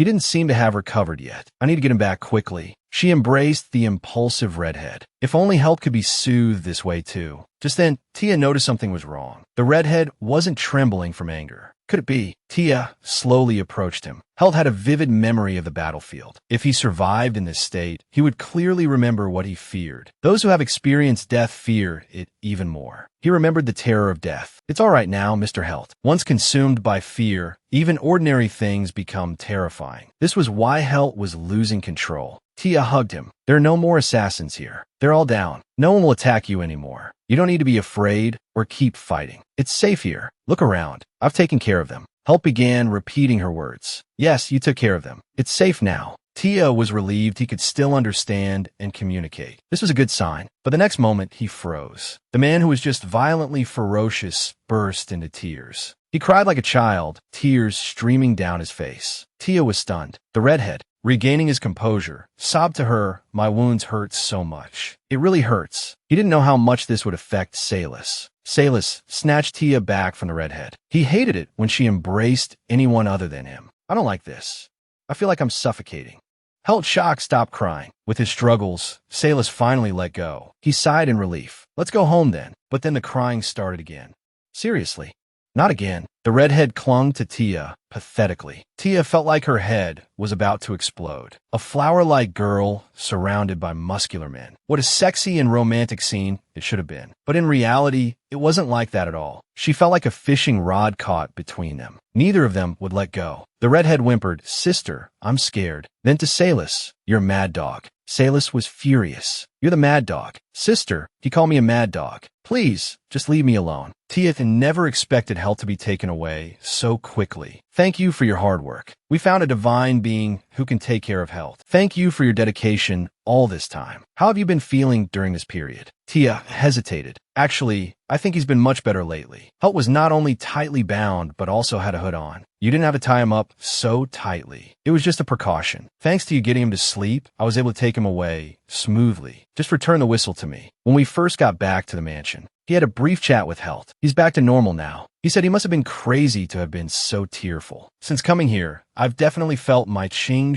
periods getting longer. I thought everything was all right. Seeing that the girl seemed unconvinced, he added, "It hurts my feelings that you don't believe me, sister. Although I caused a bit of trouble when I first arrived, I'm really much better now. Before, whenever I had an episode, I would just run wildly. But now, with a little effort, I can control myself. I'm very lucid now. Or rather, I've never been this lucid in my life. I even think that even if that mad dog provokes me, I can resist hitting him." "Okay, I understand. Please stop talking like that. Since you say so, sister, I'll let him off. I'm going to take a bath and have a nap. Since coming here, I've been able to sleep for more than 3 hours." "How can you sleep so little?" Salis suddenly spoke. "Helt's main responsibilities are stealth and riding, so he can't sleep for too long." "Who told you to answer for me?" "Shut up. Why are you ordering me around?" "Because I don't like you." Tia then realized that Salis seemed agitated because she had interrupted Helt. Although it's common to become fixated on a divine being, she just hoped these two wouldn't start fighting. Helt suddenly stopped arguing. "Forget it. We're not children. Why are we acting like this?" Tia also sensed that Helt's current state was indeed much better than when he first arrived. Thinking of this, she offered, "Helt, I can help you sleep longer." The redhead turned around in surprise. "You have that ability. I can't do it often, but considering you were startled today, consider it special treatment. Lack of sleep makes one sensitive. Good sleep leads to good health. So if I could get a good night's sleep, I could become a saint." To be honest, Tia regretted what happened afterward. If she hadn't offered to help Helt sleep, could she have said a proper goodbye to him? The sword that was aimed precisely at him and the sudden arrival of Rowan filled her with unease. She only hoped that Helt would be well after he left. Unfortunately, reality often disappoints. It turned out Rowan was acting on the second prince's orders to retrieve Helt. "Thank you for your hard work. It would have been better to just eliminate them all. It's because that person was too powerful. It made things more complicated. Should we send knights again?" "Not now. They're not stupid. They'll definitely be more vigilant recently. We'll wait for another opportunity." "You're lucky. Thanks to that person, you didn't have to watch over him personally. Otherwise, you wouldn't have had the chance to come to my side. Get up. I can't even see your face. I hope to continue working with you long term." "Yes, it's an honor, Your Highness. You may leave now. Next time we send someone, Remember not to leave any trace of the royal family. Not long after, Rowan suddenly visited again. The girl's smile set off alarm bells in her heart. Her pounding heart seemed to foreshadow danger, but it was completely different from what she felt on the battlefield. Tia had been troubled lately, because everyone who approached her, Salis would show intense hostility towards them, even towards Rowan, who visited them frequently. He brought a new cook and a physical therapist. Rowan grabbed Tia's hand. Because of your outstanding performance, we've specially assigned additional staff for you. But it's best to keep a safe distance from me. It seems Salis is still a bit sensitive. It doesn't have to be that far, though. Once the administrator has fully investigated Salis's condition, we'll send more people over. To be able to mobilize so many people, you must be a messenger sent by the gods. That's right, a girl just wants practical results. You've achieved practical results. Write these words in the evaluation report. Of course, I certainly won't hold back on my praise for you.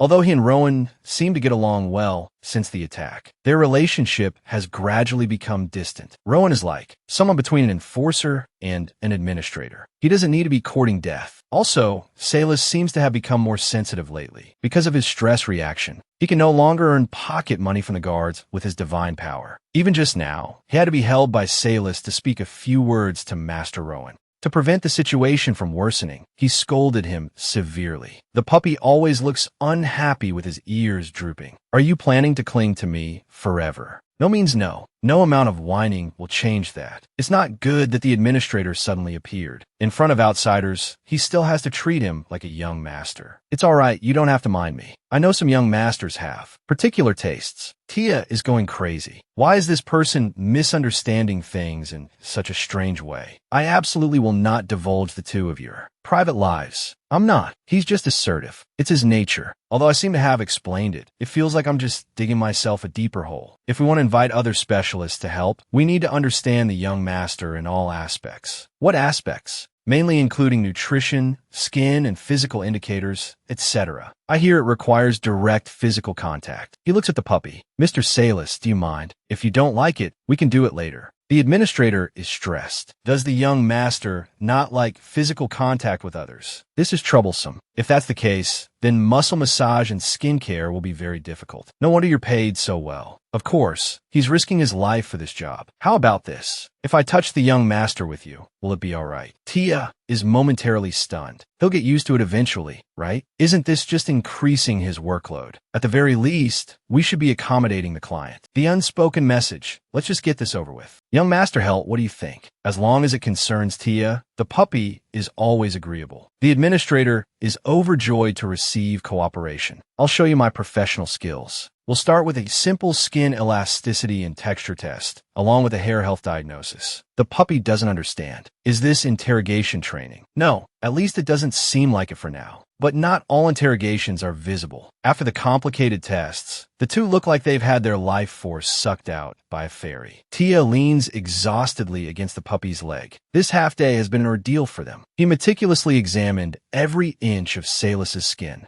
and every single hair. Is this the path to becoming a young master? Probably. Otherwise, why would they send him here? Even noble ladies don't have such a tedious process. It's almost dinner time. Before I finish cooking, would you two like some chocolate? Wait, since when were you? Mr. Salis, did you see him just now? He's been there for a while. Then why didn't you say so earlier? I'm sorry. I'll go arrange a room for you now. It's okay. Let's eat first. This is chocolate. It can help you recover your energy. Chocolate isn't common. Only professional chefs know how to make it. This is a high-end dessert that you can't necessarily buy even with money. Thinking this, she unwraps one and offers it to the puppy. Helt just stares at the chocolate. Aren't you going to eat it? Tia tapped her foot and quietly asked him, is there poison in this? No, it's just I've never smelled this kind of scent before. I'm not sure if it's edible. It's true, you probably wouldn't find sweets like this on the battlefield. You know what? This is super delicious. I'll try it first. She took a big bite. Savoring the taste, Salis stared at her lips, slightly moving as she chewed. Tia suddenly shivered. Salis, worried, thought there might be something wrong with the food. But then he saw her lift her flushed face. This really is super delicious. This is the first time in my life I've had such delicious chocolate. She offered the remaining half to Salis. Try some. But Salis didn't seem to hear anything. All he could hear was the frantic beating of his own heart, caused by Tia's nearness. Salis didn't have a sweet tooth, but if it was from Tia, he would eat it all. Because when he did, Tia would smile. And it was her smile he loved. Salis stared blankly ahead, unresponsive to the offered chocolate. The treat seemed strange to him, even though the chocolate seemed to tempt him, whispering, "Eat me, eat me." He still tilted his head in confusion. Then the administrator spoke up. "I made plenty more. There's no need for you two to share, just one." Tia's mind was already filled with a dazzling array of desserts. This table held nearly a month's worth of her family's living expenses. Indulging in desires with someone else's money. That felt amazing. It was a shame Salis seemed to feel nothing. Tia's solidified blood soil urged her, "Don't say anything more." She guessed Salis was like this because he'd never had sweets before. "So, try quickly." Salis hesitantly reached out. The soft texture made him instantly recoil. He looked at Tia, panicked. "It's okay. Chocolate melts easily. That's why it's like this. You can just eat the chocolate on your hand. Or like this." She picked up a piece of toasted bread.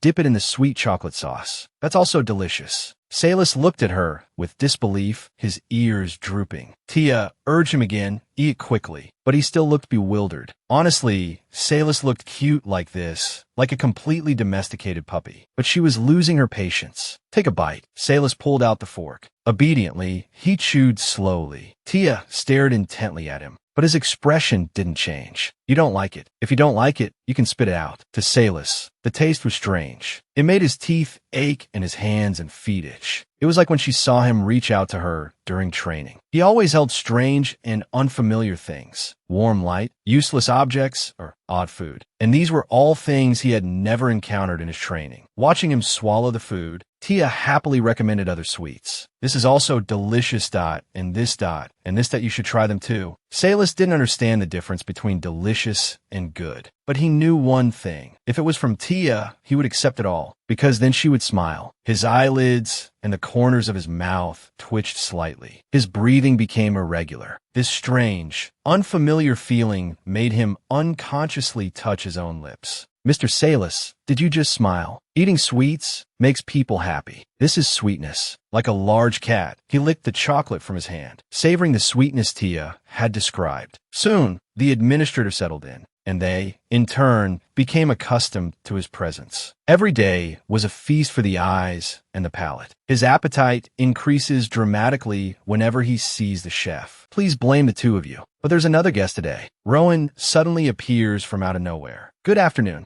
Lord Byron, when did you arrive? I've been here for a while. It's just a shame you only have eyes for the chef. Hell, why didn't you tell me?" Salis turns his head. "Looks like this guy is jealous again. Since you've adapted to life here, it's time to assign some more staff." Salis refuses. "No." The rejected Rowan looks touched. "Salis didn't flip the table and refuse me. Please don't send any more people. I don't like you, and I don't want you to come here anymore." Seeing Salis like this makes Rowan even happier. These two are talking at each other, completely ignoring the other. However, Tia is still a little worried. The reason the chef was able to adapt, that is because he's a quiet and reserved person with no curiosity. This kind of person is actually very accommodating. If they worked in the beauty industry, they would definitely have strong social skills. So she's worried about whether Salis can adapt. Mr. Rowan, shouldn't the others be just like the chef, very suited to working here? How is that possible? Although the candidates have been chosen, their performance is unknown. Worrying won't help. Just eat your meal. The next day, the person who made him tremble with fear arrived. When sharp scissors waved around Salis's head, Tia knew everything was going to be terrible. She underestimated Salis's possessiveness. He doesn't accept anyone getting too close to Tia. When a hairdresser's scissors flashed around Salis's head, Tia's heart almost leaped out of her chest. She grabbed the scissors at lightning speed. "Didn't I tell you not to use sharp objects? Our young master has bad memories associated with sharp things." "Oh dear, I forgot." She pulled out a pair of pink bunny scissors. "These are specially made for young masters. Completely harmless. Would you mind if I use these scissors, sir?" Salis, who had just been fiercely protective, dropped all his defenses the moment he saw the bunnies. Thankfully, he seems quite pleased with them. Tia breathed a sigh of relief. As long as Salis isn't afraid, it's fine. But what will he look like after his haircut? Salis has striking features. Just thinking about him all tidied up made her incredibly excited. But she still underestimated Salis's face. The joy of nurturing was fully realized at this moment. The hairdresser was so moved that she had tears in her eyes. Priestess, did you see? I've created a style that even the gods would admire. If he needs another haircut, please let me do it. If another hairdresser does it, I'll die. Health is getting jealous again. It's all right. Calm down. Salus obediently withdraws his killing intent. The hairdresser, unaware of her near-death experience, looks at him. Sir, how do you like this hairstyle? Is there anything you'd like to change? Salus turns to the mirror. He doesn't really care about his appearance. I don't know. I don't want any more cut off. It seems you're satisfied, because I heard you wanted a softer look. But this style is more sleek and sharp. I was worried you wouldn't like it. Tia suddenly remembers that he once filled out a questionnaire. He answered it randomly at the time. Because he's had a whisker removal procedure, he looks clean and neat. And his hair dye job is perfect too. She freezes. What procedure? You've had that kind of procedure. We all had the whisker removal procedure. But I'm not sure about hair dyeing. The hairdresser picks up on her words. Sir, have you been in the military? No. He meant he had a lot of procedures done at once. She can't let her know that Salus is from the 8th unit. If she runs away or spreads the news after finding out, he'll be killed instantly. But why do you think he's had a procedure? Because his hair is pure black. Normally, no matter how dark someone's hair is, it will reflect other colors in the light. But his hair is completely black even in sunlight. Wait, he once tried to find a spell to cast on Salus's head. But the book said, due to the head's incredibly complex and delicate structure, any spell cast on it would completely destroy the target's mind. He previously used divine power to examine him, but only touched the surface of his head. Maybe the spell was cast on his hair. But then again, typical hair dyeing procedures damage the scalp. But his hair is perfectly healthy. 5 hairs grow from each follicle. He'll probably never have to worry about hair loss in his life. Does divine power prevent hair loss too? If the gods knew about this, they'd probably work themselves to death straightening people's hair. Finally, the hairdresser decided. A stylist from America would trim Salus's hair. Can I take a day off next week? The second prince's birthday celebration is a week long. I like to go for a day. Sure, go ahead. The haircut will only take a day anyway. Because of the war, there haven't been any celebrations for years. But now, the first one isn't even for National Foundation Day, but the prince's birthday. It feels strange, and it's going to last a whole week. I've never been to a celebration. When I was little, my parents were too busy to take me. After entering the temple, I've been too busy with work. Going out for fun is unthinkable. I guess I'll just focus on work. But the others will probably take time off too. I should tell Lord Rowan in advance. Come to think of it, Salus has been meeting strangers lately. If everyone's off next week, he can relax for a few days too. She patted the puppy's head. You've been so patient these past few days. You've been a really good boy. Be just as well-behaved tomorrow during your skincare treatment. She thought that since Salus even tolerated getting his hair cut, which is the most likely to trigger him, things would be smoother from now on. But unexpectedly, the puppy absolutely refused to let anyone touch him. The puppy developed separation anxiety. Tia had initially let him cling to her for fear he'd cause trouble. But once Salus latched on, he wouldn't let go. The new beautician is named Snell. He's just as professional as the hairdresser, and he wasn't too surprised by Salus's unusual behavior. But the problem was the puppy. Just now, she had intended to make Salus act more like a young master. But as soon as he heard someone approaching outside, he reverted back to this state. She figured it was better to maintain the status quo than to watch him cause trouble. To the outside world, she'd just say he was a clingy young master. She had prepared the puppy well before the beautician arrived. A skincare specialist is coming today. He'll be touching various parts of your body to care for your skin. Although young Master Helt didn't fully understand, he said he'd tell her immediately if it was unpleasant. He treated this like a mission he had to carry out, just like in the army. Tia naively thought that since he had endured the haircut, he would certainly manage today as well. But a problem arose when the beautician offered to touch him. The puppy strongly resisted. He didn't want to be touched by anyone other than Tia. Snell didn't give up easily. I heard he doesn't like seeing people. Perhaps he can just pretend I'm air or a gust of wind. It'd seem like that. He couldn't hear the beautician's footsteps or anything. Could he be an assassin or something? If he were an assassin, young Master Helt would definitely smell the blood on him. She patted the puppy, signaling him to cooperate. Salus was reluctant, but he still listened to her. The beautician offered to look at the back of his hand. Tia was so nervous she didn't dare breathe.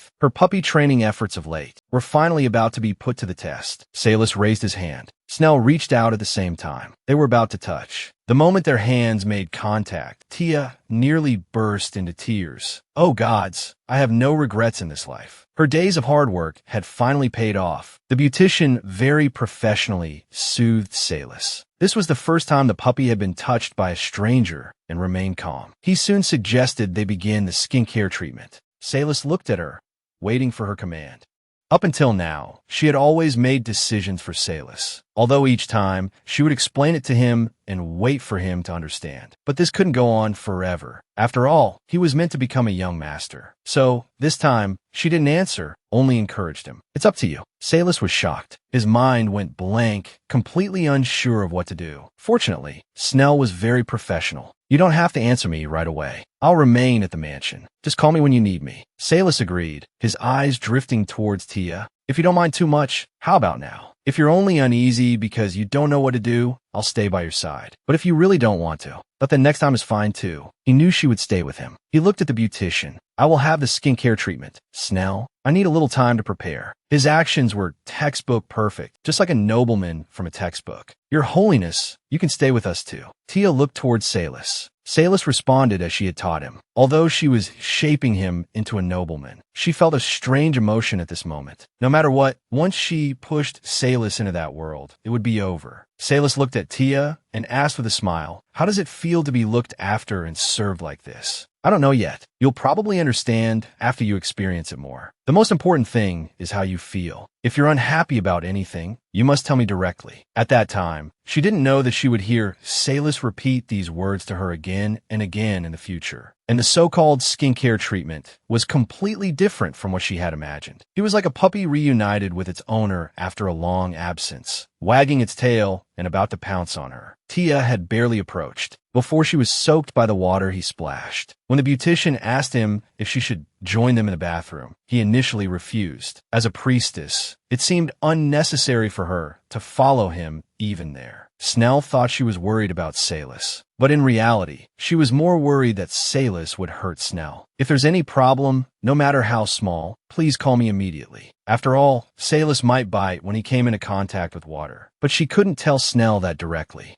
She paced back and forth outside the door like an ant on a hot pan. The slightest unusual sound made her heart pound. Wait, he didn't yell, but calmly said no. And Miss Snell didn't scream. She believed Salis must be all right. As long as he was still breathing, she could heal him. Oh, I'm sorry. I just wanted to help you take off your clothes. No, it seems you don't like others undressing you. Could you undress yourself and put on the bathrobe then? Good. He was still alive and well. Salis didn't speak. He must be doing as he was told. She was relieved. Our Salis is obediently listening to someone else for once. But the situation quickly took a turn for the worse. No, no, no. Tia was completely dumbfounded by these words. He seemed very agitated now. If he refused again, she would just go in. Unexpectedly, the beautician asked for help first. Fortunately, she wasn't hurt. Young master seems to dislike being touched even more than I imagined. Tia nodded. He really did dislike it. Could I borrow your hand? Of course. She stopped mid-sentence. What? The young master should like your hand. So, I want to borrow your hand to administer the treatment. Since I'm in charge of this, I have to make the young master's skin absolutely radiant. But he really can't accept me, so I have to ask for your help. Plus, your hands have healing powers, so maybe the effect will be even better. Why should he? After he showed the puppy how to bathe once, he learned how to do it himself. He hasn't bothered with him since. Why give him more work to do? The point isn't anything else. It's that with things like bathing, he'll gradually get used to it. It took me a long time to get him to relax. You can't say things like that. It would be a disaster if a client overheard. Of course, he's a nobleman after all. How can we make a nobleman adapt to us? Since you're from the temple, you might not understand this feeling, but I work in the service industry. The client's comfort and experience are as important as my own life. Tia hesitated. Of course, if you're not willing, it's okay to refuse. I could try to find someone else to help. Tia thought for a moment. He seems to have been frightened today as well. So you go and rest for now. We'll talk about it tomorrow. She needed to let Salis calm down first. When she entered the bathroom, she saw Salis looking wary. In the next second, his expression changed from deep resentment to bright sunshine. If he had a tail, it would probably be wagging furiously by now. It seems he really doesn't like this. She walked towards Salis. Wait, let's wash off the essential oils first and put on your bathrobe. Before she could finish speaking, Salis hugged her tightly. Her white dress became transparent after being soaked. She missed the best chance to dodge. Salis, she patted his shoulder lightly. You have to let go of me first so I can get out of here. He not only didn't react, but he clung to her even tighter. Was this revenge for making him do something he didn't like? Why do you hate doing these things so much? Salis's tone was stiff. Women. I'm a woman too. Do you not like her? Should I get someone else for you?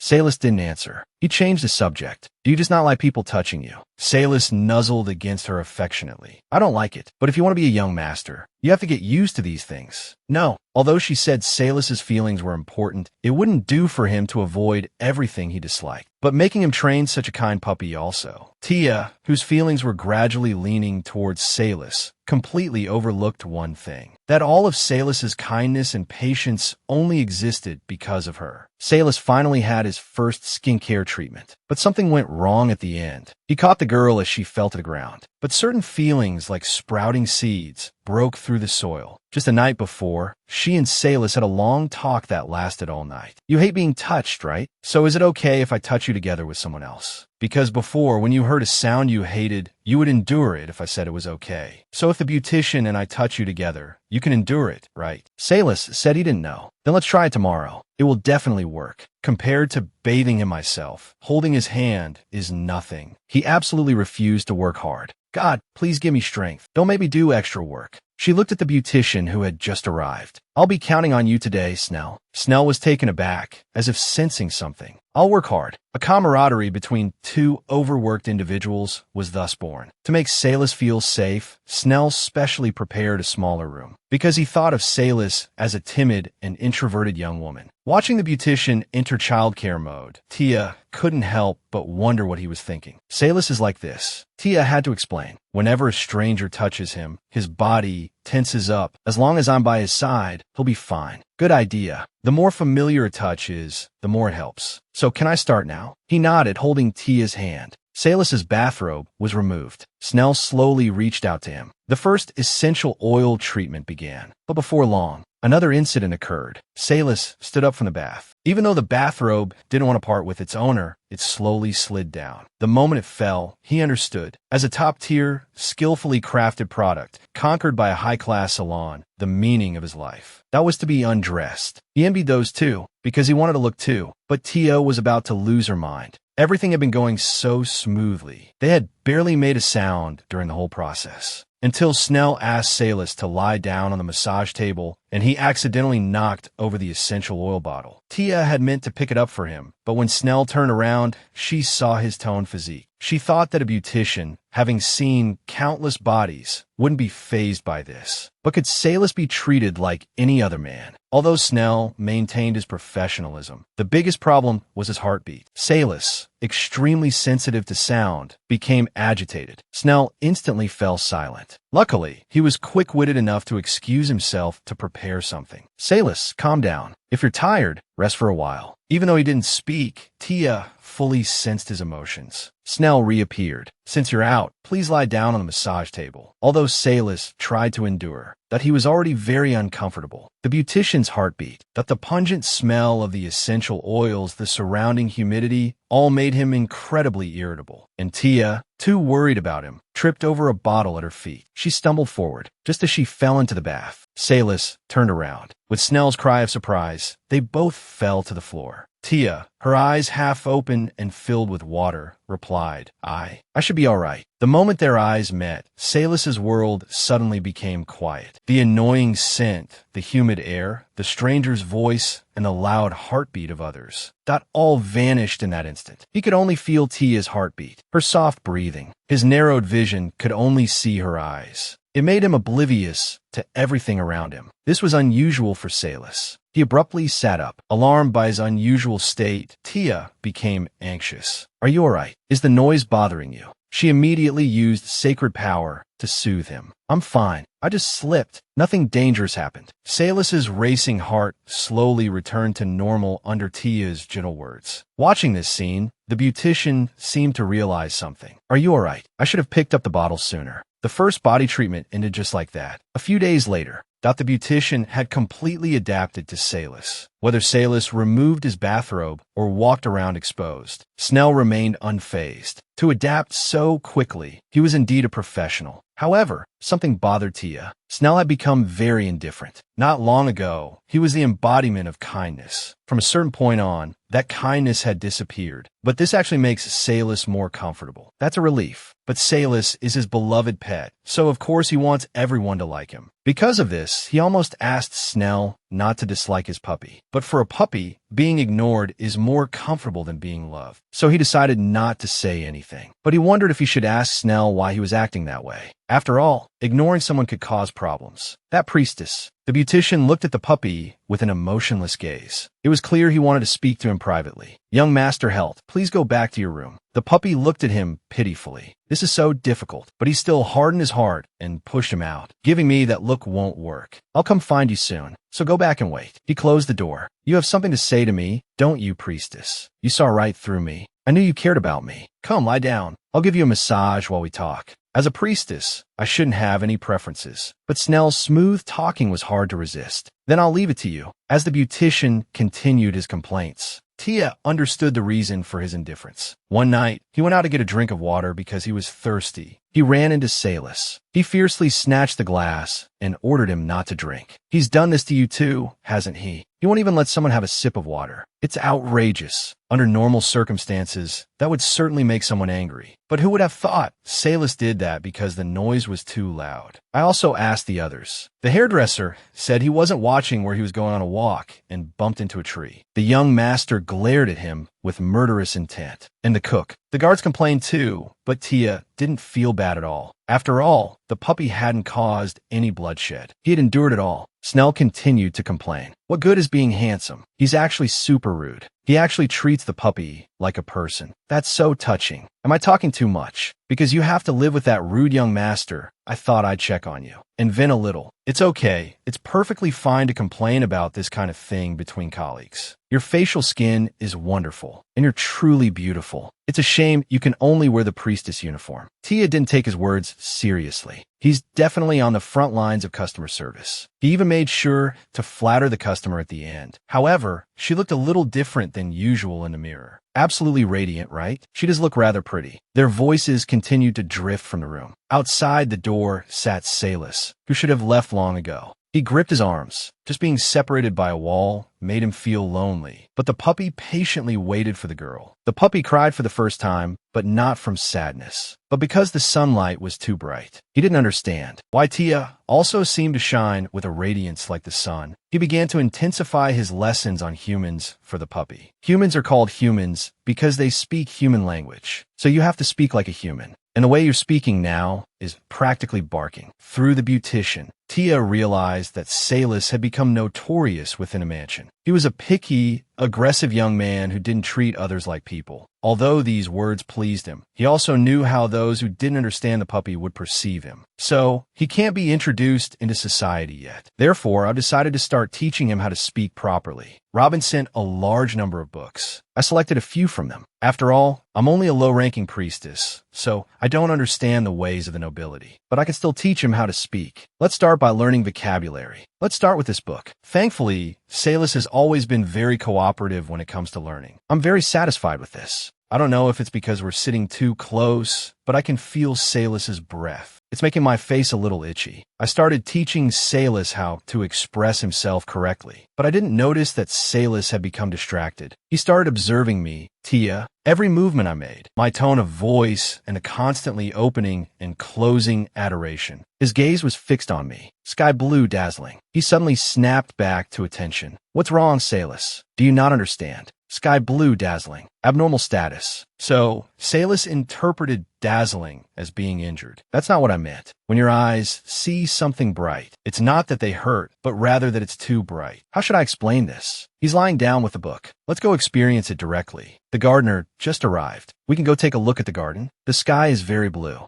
The garden is meticulously maintained. I exclaimed, he's made this place so beautiful while I've been away. Let's familiarize ourselves with the names of these flowers while we're at it. A little further ahead, and we entered a corridor of rose vines. Salis was surrounded by roses. Salis stared intently at the blooming flowers. Butterflies danced among the blossoms. Birds pecked at seeds on the ground. Beautiful, right? Salis repeated after me, beautiful, right? Use the word beautiful when you want to say a flower looks nice. Sunlight filtered through the gaps in the vines, falling on us. Salis suddenly spoke. Flowers cannot last. Things that cannot walk and are not strong die easily. If they cannot survive, they cannot become strong. They cannot grow lush. This was his understanding of the world's operating principles. But here different. Flowers easily crushed. Birds free. Here vast and flat. He looked at the sky through the gaps in the leaves. His eyes slightly narrowed against the light. Yes, that dazzling. Like wind. Cool feeling in eyes. His pupils were tinged with the blue of the sky. Only then did I realize what he meant by dazzling. Oh, you're very sensitive. It's my fault for not thinking it through. Do your eyes hurt? Let me see. Kaelus replied, no abnormality. But some kind of liquid flowed from his eyes. The liquid slid down his cheeks, reflected in the sunlight. His left pupil seemed to transform into a multicolored gemstone. I was momentarily stunned. We just stared at each other in silence. A sudden gust of wind sent flower petals scattering. The scent of roses intensified. The rustling of leaves filled the air. Salis suddenly spoke, dazzling like sky, dazzling, more than dumbbell, hurt or uncomfortable. Are you saying that looking at the ground is as dazzling as the sky? Is it because you've always fought at night that you can't adapt to the sunlight? Then let's go back quickly. I'll help you check your eyes. I anxiously pulled him northward at a brisk pace. I didn't know that the dazzling Salis spoke of wasn't the sun or the sky, but me. In his eyes, Tia was dazzling. After that, Salis's language skills improved rapidly, but in a strange direction. The obedient Salis suddenly entered a rebellious phase. He stubbornly started using Tia to describe everything he liked. Salis's way of expressing emotions is simple,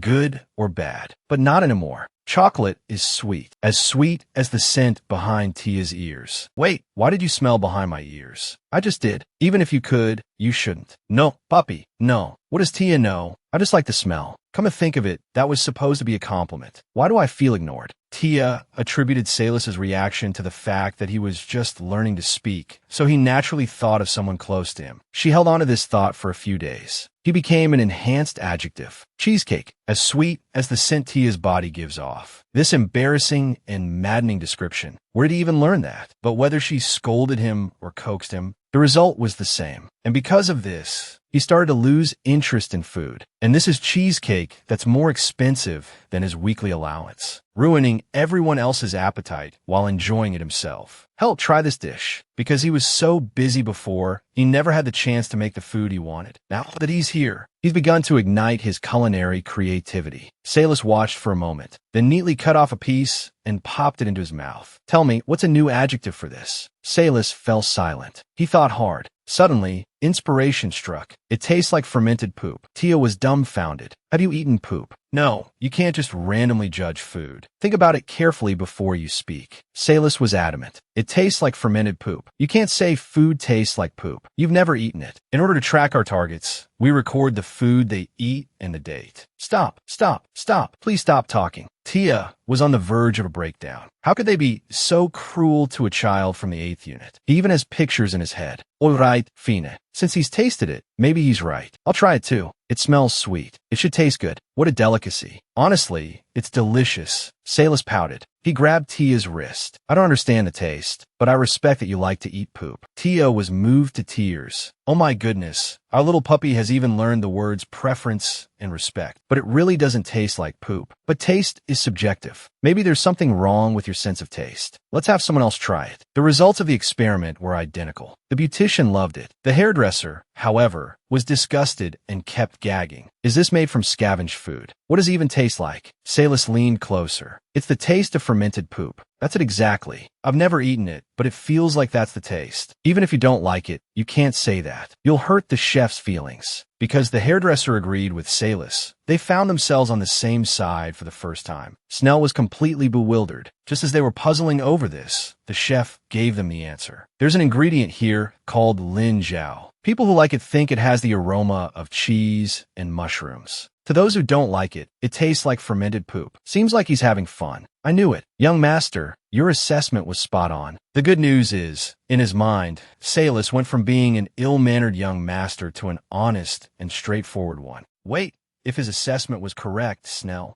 Does the back of my ears smell like cheesecake? The beautician froze. What? The two fell into a deathly silence. Soon after, they had their first long vacation. Salis had been studying diligently, so the break would allow him to rest properly. He's also a little tired. He originally wanted to enjoy this vacation. Tia looked at the letter in her hand. She really didn't want to go. The girl and the puppy were facing their first separation. Salis, although not acting out dramatically, was expressing his unhappiness with his whole body. Tia held Salis's hand. I told you why I have to leave. To be with me, right? Salis knew. I don't want you to go either. But as a person, there are things you have to do even if you don't want to. Up until now, whether you liked it or not, you did what I told you. But now, you have things you like and dislike. Sometimes, for the sake of the things you love, you have to endure doing things you hate. Salis looked away. I hate this training, but I still have to do it. She had received a summons from the temple. But actually, Tia didn't want to leave either. He was clearly doing so well. Why were they summoning her? But no matter how much she didn't want to, she couldn't change anything. But more than leaving this comfortable place, she was worried about Salis being left alone.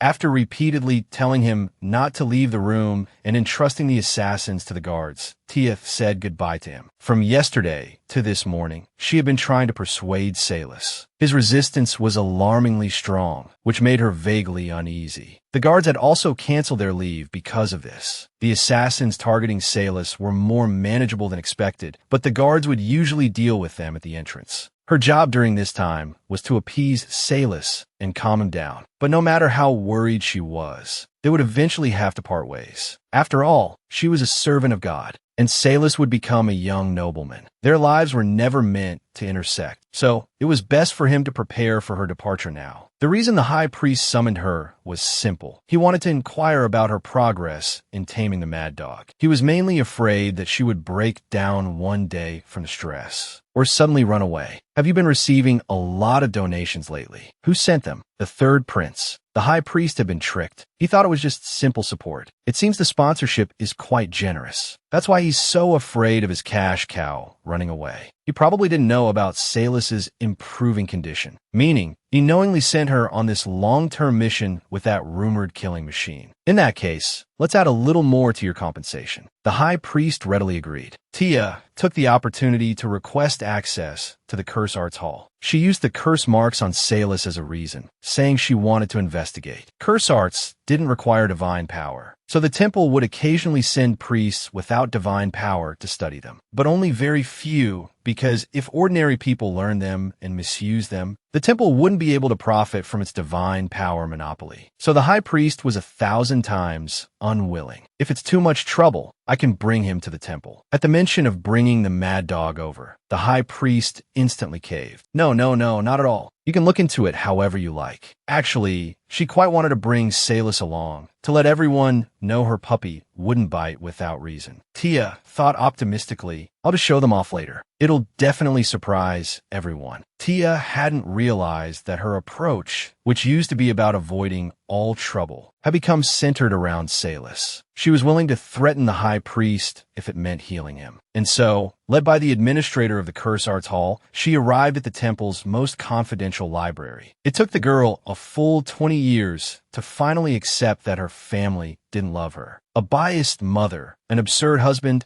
and an incompetent commander taking out his anger on her. She had healed countless people with her divine power, yet she couldn't heal her own heart. Tia didn't find any books about memory recovery in the Curse Arts Hall, but since she was already there, she secretly memorized all the profitable curse arts. A few hours later, she left, her purse full of money and her head full of curse art knowledge. Satisfied, she prepared to return. The temple was still very busy. If it weren't for taking care of Salis, She would probably be up late preparing for the festival too. She started to miss her puppy. A few girls running by cheerfully reminded her of the past. So she changed her original plan. Coachman, could you please go to 3rd Street? It's the liveliest place in the country and the most suitable place for a festival. On the way out of the city, past 3rd Street, is my home. Come to the Din Bureau's office. Although a noble, her family was actually very poor. One could even say destitute. Mother, I'm home. The woman put down her work and ran out to greet Tia. Is our family's priestess doing well? Just the same as always. So, you don't have to go to the front lines anymore. After all, the war is over. That's good. Health and safety are the most important. If your father were as capable as you, he could have been sent to the front lines to make a name for himself. Her mother said this because their family wasn't originally noble. Her great-grandfather had earned the title of Baron for discovering someone poisoning the alarm bell. From the beginning, their family lacked both ability and background. They only had the title. As nobles, if they didn't achieve anything, their title would be revoked by the 5th generation. However, if someone in the family distinguished themselves in battle, the title would be retained. Although her mother told her that health and safety were most important, her words held a hint of regret. Tia understood what her mother longed for. Mother, even though the war is over, I'll still have many opportunities to distinguish myself. So, there should still be a way. That's good. But isn't it the point of being a noble to not have to do anything? Unlike us, who have to work so hard. Both she and her mother were nobles, yet they worked every day. Her father and brother, on the other hand, flaunted their status. She was used to hiding her true feelings and only telling her mother good news. Mother, I was in charge of a rather difficult task this time, so I earn a lot of money. My goodness, so much money. Her mother only smiled genuinely at her when she gave her what she wanted, and Tia was used to doing everything she could for that smile. I'll work even harder in the future, but this is money I earned by risking my life. You worked so hard. It's perfect timing. Your brother is upset because he doesn't have a glass pen. He joined a poetry recitation group, and he's the only one using a quill. Glass pens are so expensive, and he, a noble, can't afford one. Does that make any sense? Now we finally have the money to buy one. Her mother's words pierced her heart like needles. Mother, that's money I earn with my life. You're going to use it to buy a pen for my brother. Yes, because it's precious. It should be used to buy something precious, right? Trading my life for my brother's pride. That's wonderful. After all, his self-esteem is more valuable than my life. How can you talk like that? You're a priestess. How hard can it be? You just have to dress up nicely, and making money is easy, isn't it? Tia didn't want to stay a second longer. You're right, but I have to go now. Even then, her mother didn't notice her daughter's change in mood. Your brother will be back soon. Let's have dinner together. As she opened the door, her brother was standing right there. She politely greeted him. It's been a while. He responded impatiently, You're so ill-mannered. Call me brother like some commoner. You should observe noble etiquette. All right, young Master Braden. She didn't linger. Her mother yelled after her, Tia, how can you be so rude to your brother? She ignored her and told the coachman to leave immediately. This filthy, disgusting family. She would never return. Even so, she knew she definitely would, just like she always had. She hated her family. She also hated herself for never being able to let go. Tia got out of the carriage early. She walked slowly forward. Straight ahead was Salus's mansion. The reason she got off early was to vent these emotions. She would cry her heart out before reaching the entrance. It was fine. Her sadness was only this much. She'd go back and take a hot bath to relax. Then, she would put all of this behind her. After returning, she would become Priestess Tia again. After all, a priestess had no family and no status. Using God's love to replace a mother's love, she could live well. From now on, there would be no more cleaning up her brother's messes for the rest of her life. The pressure of the Baron's daughter, who was saddened by this. The reason she hadn't stopped crying was because the mansion was still far away. So she hadn't expected Salus to suddenly appear in front of her. She looked up in surprise. Salus was looking at her. Tia was stunned.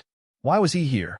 Salus, why are you here? Did something happen? I heard noise. I'm sorry. Was my crying too loud? Did I disturb you? Yes, she was an adult now. There was no time to be sentimental. Crying like this was really unbecoming. But thankfully, she ran into him. Her tears stopped instantly. No, it wasn't because it was noisy that I came out. It was because of Tia's crying. You're saying you came out because of my crying? Yes.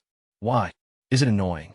Salus shook his head. Is it irritating? No, what is it then? Were you startled? This time, Salus didn't shake his head. He repeated Tia's words. The girl hurriedly explained, nothing happened here. You don't have to worry. It wasn't because I was startled by your crying. So Salus had come because he was worried about her. Tia lowered her head. She realized then that she had become accustomed to being blamed and taking the fault upon herself first. Even her mother often scolded her. Why do you always cry over such small things? Her tears started to well up again. The girl covered her face and backed away. Oh, really? I'm sorry. I can't stop right now. You go back first. I'll go back after I calm down. Instead of leaving, Salus stepped forward and suddenly embraced her. He murmured something. Tia's heart was pounding. It was a state of excitement. Salus realized this description seemed wrong. He spoke again. It's okay. You're safe here. These were words Tia often said to soothe Salus when he was in a state of excitement. He was very strong and often broke things because he couldn't control himself. But this embrace was gentle and warm. So warm that she didn't want to continue. Enduring the Waichu. They say loving someone is like raising a flower. Salus was the flower Tia had raised. And this saying also held true for Salus. Embracing the girl was both Salus and his younger self. He sought love because of the girl's crying, and he treated her with the same gentleness he had received from her. A warm embrace, comforting words, and quiet companionship. However long she cried, Salus waited for her, until Tia pushed him away. I'm okay now. Her swollen eyes seemed unconvincing. She emphasized again, feeling guilty. I'm really okay now. Go back, or you'll miss dinner. Tia's voice was still thick with nasal congestion. Halt! You're very considerate. Salus tilted his head. He didn't understand what considerate meant. It's too complicated to explain, and he's not in the mood right now. It just means he's being good. Salus relies on him a lot now, but someday he'll be someone others can rely on too. Just like today. Don't be an inconsiderate young master, Salus. Be a kind and thoughtful one. Become someone who radiates warmth like the sun. Since the staff are on holiday, only the two of them and the guards are left in the mansion. One peculiar downside of this quiet is that even the sound of insects hitting the window is clearly audible. Looks like some flies got in. The puppy says there are 3. Seeing Tia's questioning look, he starts reporting their locations. 1 each in the blue and yellow rooms. Those rooms are at the end of the hallway. You can even hear them from here. Haven't your senses dulled? They haven't. He eliminates 1 as he speaks. Then how do you stand it? Does my heartbeat bother you? Salus's expression is calm. It's fine. The two stare blankly at each other until the buzzing of the mortal flies approaches again. It seems the other two have found each other and are headed this way together. The puppy casually throws a cushion, hitting them precisely. His senses definitely haven't dulled. That's right. Although he feels like time has slowed due to being busy, it's only been a month or 2. At Salus's current rate, things might end sooner than expected. An explosion. He turns to the window. The sound of a salute cannon. It's to celebrate the second prince's birthday. His young master held all right. The puppy looks unconcerned. Is it a delayed reaction? Or has his hearing gone numb? Neither. He really isn't affected. It's probably similar to the explosions on the battlefield. Tell me if you're uncomfortable. The puppy indicates he's perfectly fine. As long as Tia is with him, everything is all right. Really, she knows she's Salus's calming influence, but she didn't expect it to be this effective. As a priestess, she needs to learn to let go when a patient is healing. By the way, you haven't felt agitated or anxious lately. Even without me, you can live like a normal person now, right? What does living like a normal person mean? It means not killing people because they're noisy, answering questions calmly, and not running around screaming in quiet places. The puppy's answer is resolute. Impossible. Only with Tia by my side. All right, I was just wondering if you could do those things. She thought it was over for a moment there. It made her nervous. No, what was she nervous about? She'll get a nice promotion and raise when she goes back. Wait, she looks at Salus again. As long as I'm here, you can endure anything, right? That should be the case. A celebratory day like today is perfect for practicing socializing. Let's go to the celebration today. You've only read about it in books, so you don't really know, do you? There will be a lot of people there, and it will be very loud. Hearing loud, the puppy's interest wanes. But that kind of setting is similar to the gatherings you'll have to attend as a young master. So let's go and see. Think of it as practice. After all, I probably won't be by your side when you attend gatherings in the future. The puppy looks shocked. Tia not with me. That should be the case. I'm a priestess, after all. Attending those would be a bit strange, and I wanted you to experience the festival so you could have some good memories. You'll have a lot to do as a nobleman in the future. I imagine you'll have a lot of worries too. It will be hard to relax and enjoy life then. So let's make some good memories together. I hope they'll make you happy when things get tough later on. A faint blush rises in Salus's cheeks. He nods, but in reality, he only saw her smile and didn't hear a word she said. The tailor-made clothes finally came in handy. The first outfit was too dashing. I'd be dragged off to a royal banquet if I wore that. The second one wasn't bad either, but people would think war was about to break out again. The all-black one makes him look even more distinguished. No, that won't do either. It might cause a commotion and put him in danger. He finally chose a simple shirt. It's better to keep a low profile at the festival. Even in such simple clothes, my puppy still looks handsome. All right, I'll get ready too. Beside my priestly insignia, I can't even remember the last time I wore a normal dress. This should do. And is this how you wear a headband? The tailor made this for me from leftover fabric. He gave it to me. Knock knock, speak of the devil. Salus, you're just in time. Kulmeen. As soon as I opened the door, I saw Tia looking different than usual. She lifted her skirt and turned to face him. Salus, how do I look? Although I knew my puppy couldn't distinguish between beauty and ugliness, I still wanted to ask. Salus didn't answer immediately. Instead, he stepped up and walked towards me. Then he reached out and touched my headband. My puppy is affectionate and obedient, but extremely possessive. Aside from Tia, Salus wants nothing. So naturally, in his eyes, I am incomparably beautiful, like a flower in full bloom. I froze. What? My puppy began to explain seriously. Although flower buds are also beautiful, the process of blooming is magical. They become even more beautiful after they bloom. Is he talking about me? I know that if I take good care of myself, I'm no worse than others. But I'm not as beautiful as a blooming flower. Thank you. But you don't have to praise me so extravagantly. I'm not exaggerating. Didn't you tell me to honestly express my feelings? I remembered teaching Salus to express his thoughts from books. He really is a good learner. In my eyes, you are as beautiful as a flower. Well, I can't deny that I'm happy to be praised like this. At this moment, I could almost see Salus's future. After he enters society, he'll probably become a man burdened with sin. My apologies to the future young ladies. It's all my fault for raising this child too perfectly. I snapped back to reality. Shall we go then? When I put on my priestly insignia, I am a servant of God. Even though my heart no longer carries that mission, I can't completely ignore the expectations of those around me. So I will disguise myself. And when I wear casual clothes and go home on holiday, I should feel comfortable, right? The answer is absolutely not, because I'm only seen by my family as a tool to satisfy their desires and make money. But now, I'm neither a priestess nor Baron Brandon's daughter. This feeling is incredibly liberating, right? We need to get Lord Rohan's permission to leave. Never mind, let's just go. As long as nothing goes wrong, it'll be fine. After all, I've accomplished so much. And Salus isn't a prisoner. He's just under strict protection. How many people are watching Salus's mansion? Probably around 30. Besides them, there are 6 guards at the back and entrance of the mansion. That's a lot more than I thought. My puppy tilted his head. Do we need to avoid them? I was pleasantly surprised. Can you do that? In response, my puppy swept me up into a princess carry. Operation Escape is a go. I wonder if this is okay.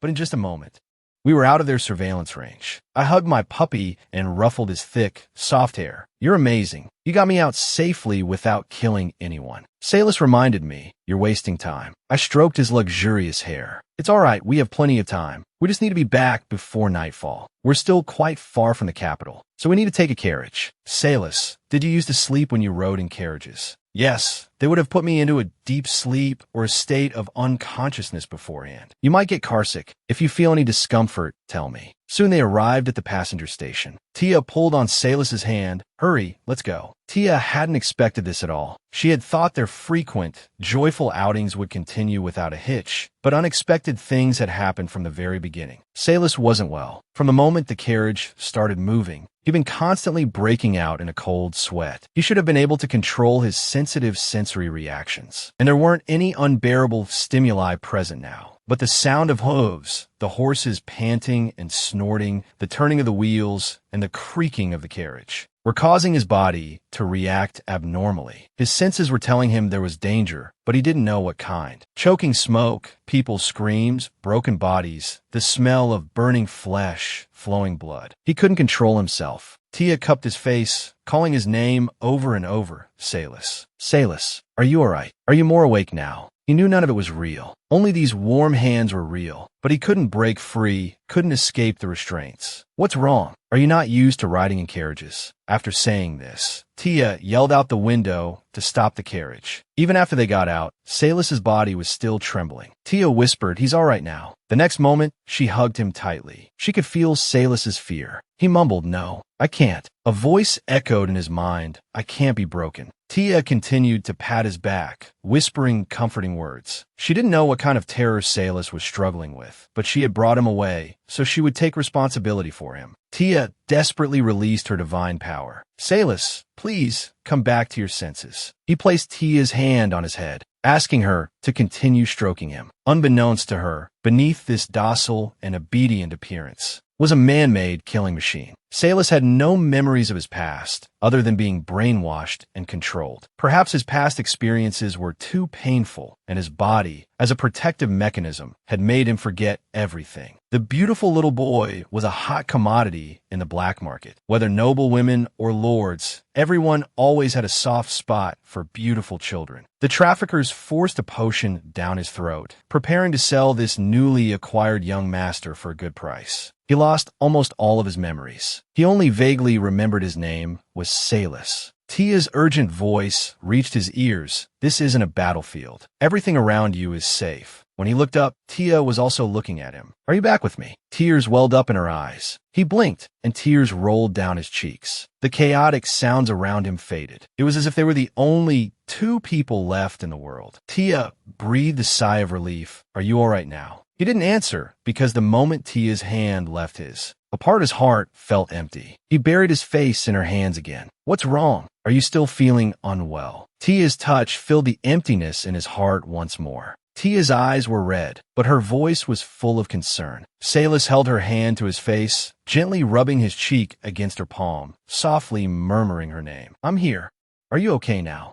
Although he still seemed a little dazed, he nodded. But it wasn't enough. He placed Tia's hand back on his head, his whole body radiating the message, "Touch me. Keep touching me. You're all right now. Why do you still need me to do that?" He stared at her intently until Tia, unable to withstand his gaze, gave in. "Honestly, isn't me touching you enough?" Helt was dissatisfied. He felt Salus was being dismissive. "What now? I touched you, didn't I? I still want that sparkly thing. It's not something you could just cry about whenever you want." "Well, just don't do it then." "I mean, people can't just cry on demand." Salus tilted his head. "Can't we just do it on demand now? The beastmen are about to explode. Even our puppy knows how to talk nonsense now. Seems like you're really all right now. Let's go. You might feel sick again if we continue in the carriage. Let's walk. We'll get there faster if we do." Suddenly, Tia swayed to the side. Salus, quick as a flash, caught her. She used too much divine power. "Can't you walk? My head is spinning. I'm afraid I need a moment before I can walk." Salus stared intently at her. In the blink of an eye, she was lifted into the air. "I'll just carry you." Tia cried out in despair. "You can't. You have to at least consider my dignity." Salus blinked. "What's dignity?" "This is the most efficient way to carry luggage." Tia insisted. "Treat me like a person." Tia mentally listed options. Option 1, fall flat on my face. "I'm not a child. This is too much." Option 2, she imagined the position. "Being carried like this is a little embarrassing." Option 3 is even more ridiculous. Salus looked confused, as if she was being overly picky. "Hey, Salus, you're going to get scolded by me." Seeing his hesitation, Tia realized entrusting your back to someone makes you uneasy, doesn't it? Unexpectedly, Salus turned around. "If it's you, I can accept it." Tia was a little stunned. Before, he had to risk his life just to touch her back. Should she be happy about this special treatment? "Det is good, helt. Your back is broad, isn't it? But you can't just offer it to anyone. Only someone very special to you can." "No, you absolutely cannot offer it to anyone in the future, because you're the young master. Today is a special circumstance." They arrived earlier than expected. But Tia was completely unprepared for the fact that she and Salus would become the subject of everyone's attention. Don't be shy, everyone. If this bashful couple becomes official today, everyone present will enjoy a half-price discount. At this moment, she felt like a cooked shrimp, helpless on Salus's back. Upon learning they could buy treats at a discount, Salus's first thought was how to buy Tia. Tia, however, upon seeing the second prince, realized a secret she absolutely couldn't reveal. Thanks to the dessert vendor's kind words, they managed to buy their snacks. They savored their treats in a corner. Tia finally regained her strength. "Is this to your liking?"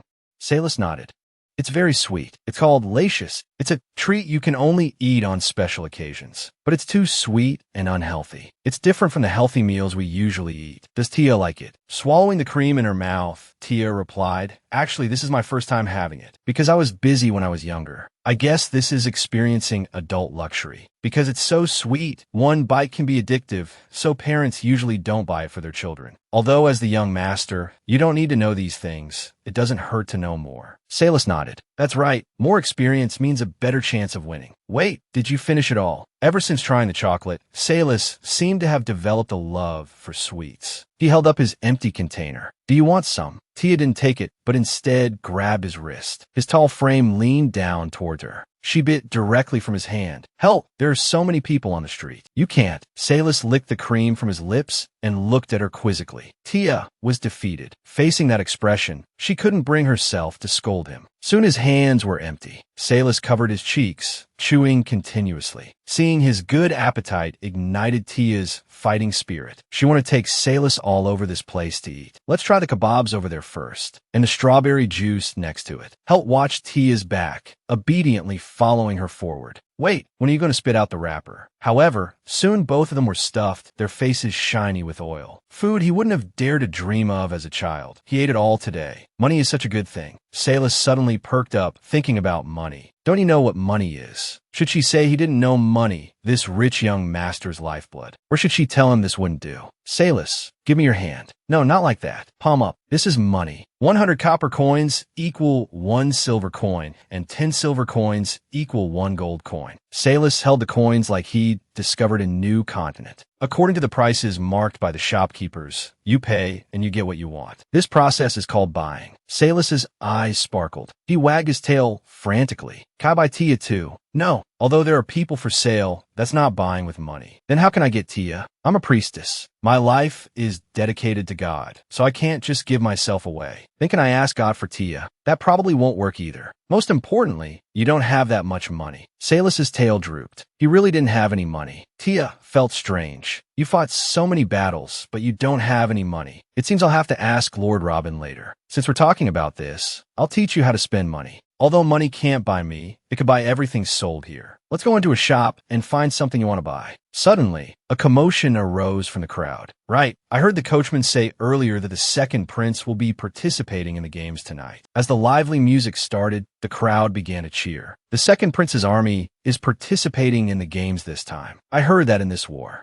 That it was the second prince's army that breached the Sobolian royal capital. Wasn't it the 8th unit that opened the way? Now's not the time to talk about that. Look, the second prince is here." Tia's eyes widened. The moment she saw his face, she felt like she'd discovered Pandora's box. This box must never be opened. She couldn't describe the feeling in words. Even if she could describe it, she had to remain silent. But he looks so much like the third prince. Since the crown prince hasn't been appointed yet, is the second prince showing off his achievements? If he becomes the crown prince, I'm afraid the third prince and the royal consort won't have an easy life. Well, that's their life, so they'll figure it out. She suddenly became curious. "Salus, have you thought about what kind of life you want? To become a young master?" "No, I'm not asking what you have to do, but what you want to do." Tia suddenly stopped, a hint of tenderness in her voice. "Once you become a young master, we'll have to part ways. So think about your own life too. How about this?" He smeared rouge on Tia's lips. The sensation on the corner of her mouth and the quickening of her heartbeat. That made Tia slowly realize something. She might have feelings for Salus. After years of navigating society, she developed a survival method. Don't think about complicated things. Even if she saw something, she pretended not to. Even if she heard something, she pretended not to. This way, she could avoid most of society's ugliness. The less you know, the easier life is. But now, she was teaching this man how to think. Was this really right? He hoped Salus could have things he liked, no longer be manipulated, no longer sacrifice himself for others, and live as he pleased. But they lived in different worlds after all. What did any of this have to do with him? Salus lowered his head.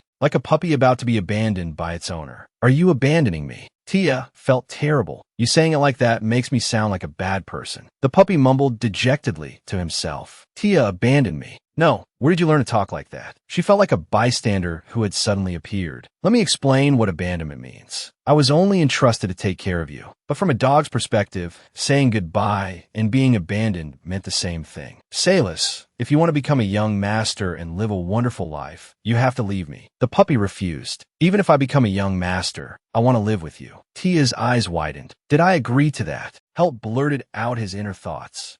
A terrifying pressure descended. Do you mean you don't want us to break up? You won't live with me. Because he had been so obedient lately, Tia had momentarily forgotten he was from the 8th unit. He quickly backed down. It's not that I don't want to be with you. It's that I can't live with you. So, even if you wanted to live with me, you couldn't, right? Yes, you're so smart. After all, I'm a divine officer now, and divine officers should live in the temple. Then I'll become a divine officer too. No, you don't have to go that far. Think about it carefully. Salis is a divine officer. It doesn't sound so bad. No, now's not the time to fantasize. No. Do you know how busy divine officers are? Even if you become one, we'll be too busy to see each other. So don't become a divine officer. But if I don't become a divine officer, how will I earn money to support myself? Health, money isn't everything, but without money, you can't do anything. Of course, we have enough money to have fun now. You don't feel the anxiety yet, but when your money runs out, you'll understand why you need money. So let's keep spending. Not long after, Tia was like a wrung-out sponge, while Salis was the complete opposite. He'd spent all his money, and it was all spent on things for him. To the puppy, every store was the same. He only paid attention to what was suitable for Tia and always came up with flowery words to describe her. The turning point came in a cosmetic store. The clerk recommended a new rouge. Seeing Salis's confusion, the clerk began to explain. Are you choosing a gift for your girlfriend?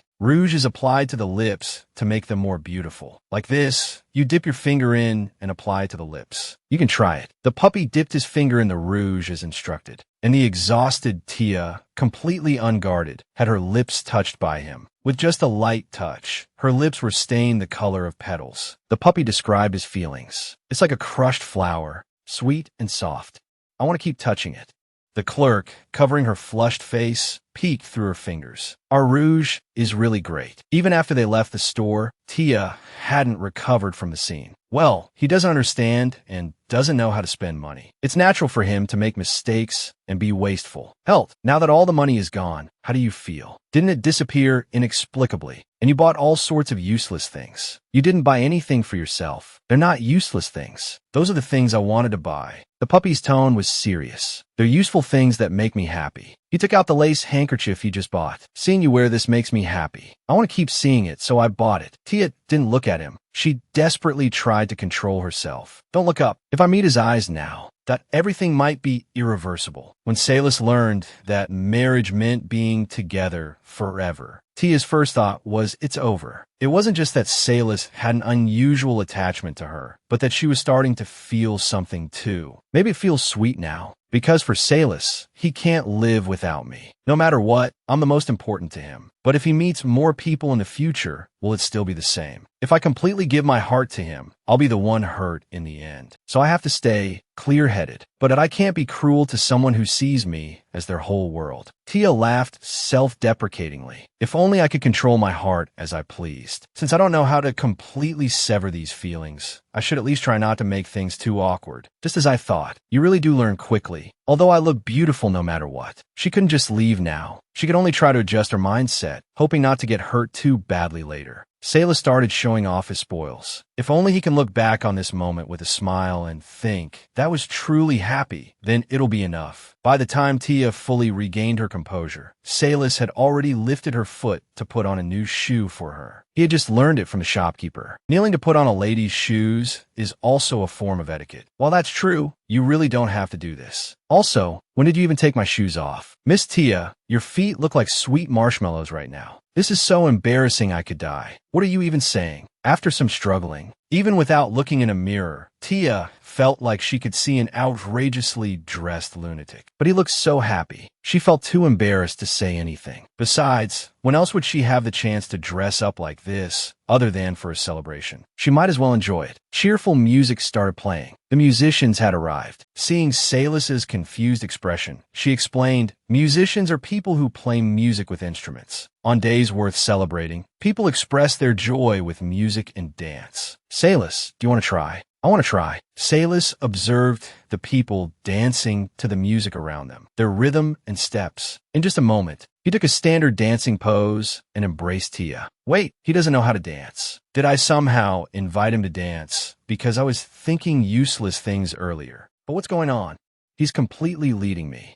"You dance well." The sudden compliment stunned Salus. "Is this considered good?" "I'm not very good at dancing either, but I feel like you're doing great." "Have you danced before?" The rhythm of dance is different from swordsmanship or hand-to-hand combat. It's impossible to imitate it perfectly the first time. Salus was even leading her, even though she didn't know how to dance at all. It seems he really was a noble before. Even though nobles face many hardships, they only become somewhat downtrodden when they fall from grace. How could he have been sold into slavery on the battlefield? "Salus, don't you want to regain your childhood memories?" "I haven't thought about it. Is it something I must do?" "It's not that you have to, but you might have parents or family. Don't you want to find them?" Although Tia hated and resented her family, the reason she hadn't severed ties with them was because she was afraid of being completely alone. So even though her family was shameless, she was still afraid of being kicked out of the house. "Salus, aren't you afraid of being alone?" "No, I'm not." "Is it because you haven't completely left the military mindset that you answer like this? You should think more about family." Suddenly, a shout attracted everyone's attention. "I love you. From the moment I first saw you, my world has been filled with only you. Will you marry me?" The girl being proposed to didn't show any surprise. She rolled her eyes dramatically. "I already rejected you indirectly and hinted that you shouldn't do this. But you still don't understand. You thought I'd say yes just because you proposed in front of all these people. So annoying. A public proposal should only happen when both people have already agreed to marry. It's pathetic, but he brought this on himself. See, Salus, relationships between people don't always go the way you want. You can only move forward together if you follow each other's feelings." A small, questioning voice piped up, "Marriage. If that woman accepts the proposal, will they be together forever?" "Yes, that's why before proposing, that you need to make sure the other person is mentally prepared. After all, you can't go back on your word after marriage." At this moment, Salus suddenly looked at Tia. A bad feeling welled up inside her, looking at the hopeful expression on the small child's face. But he felt like he was doomed.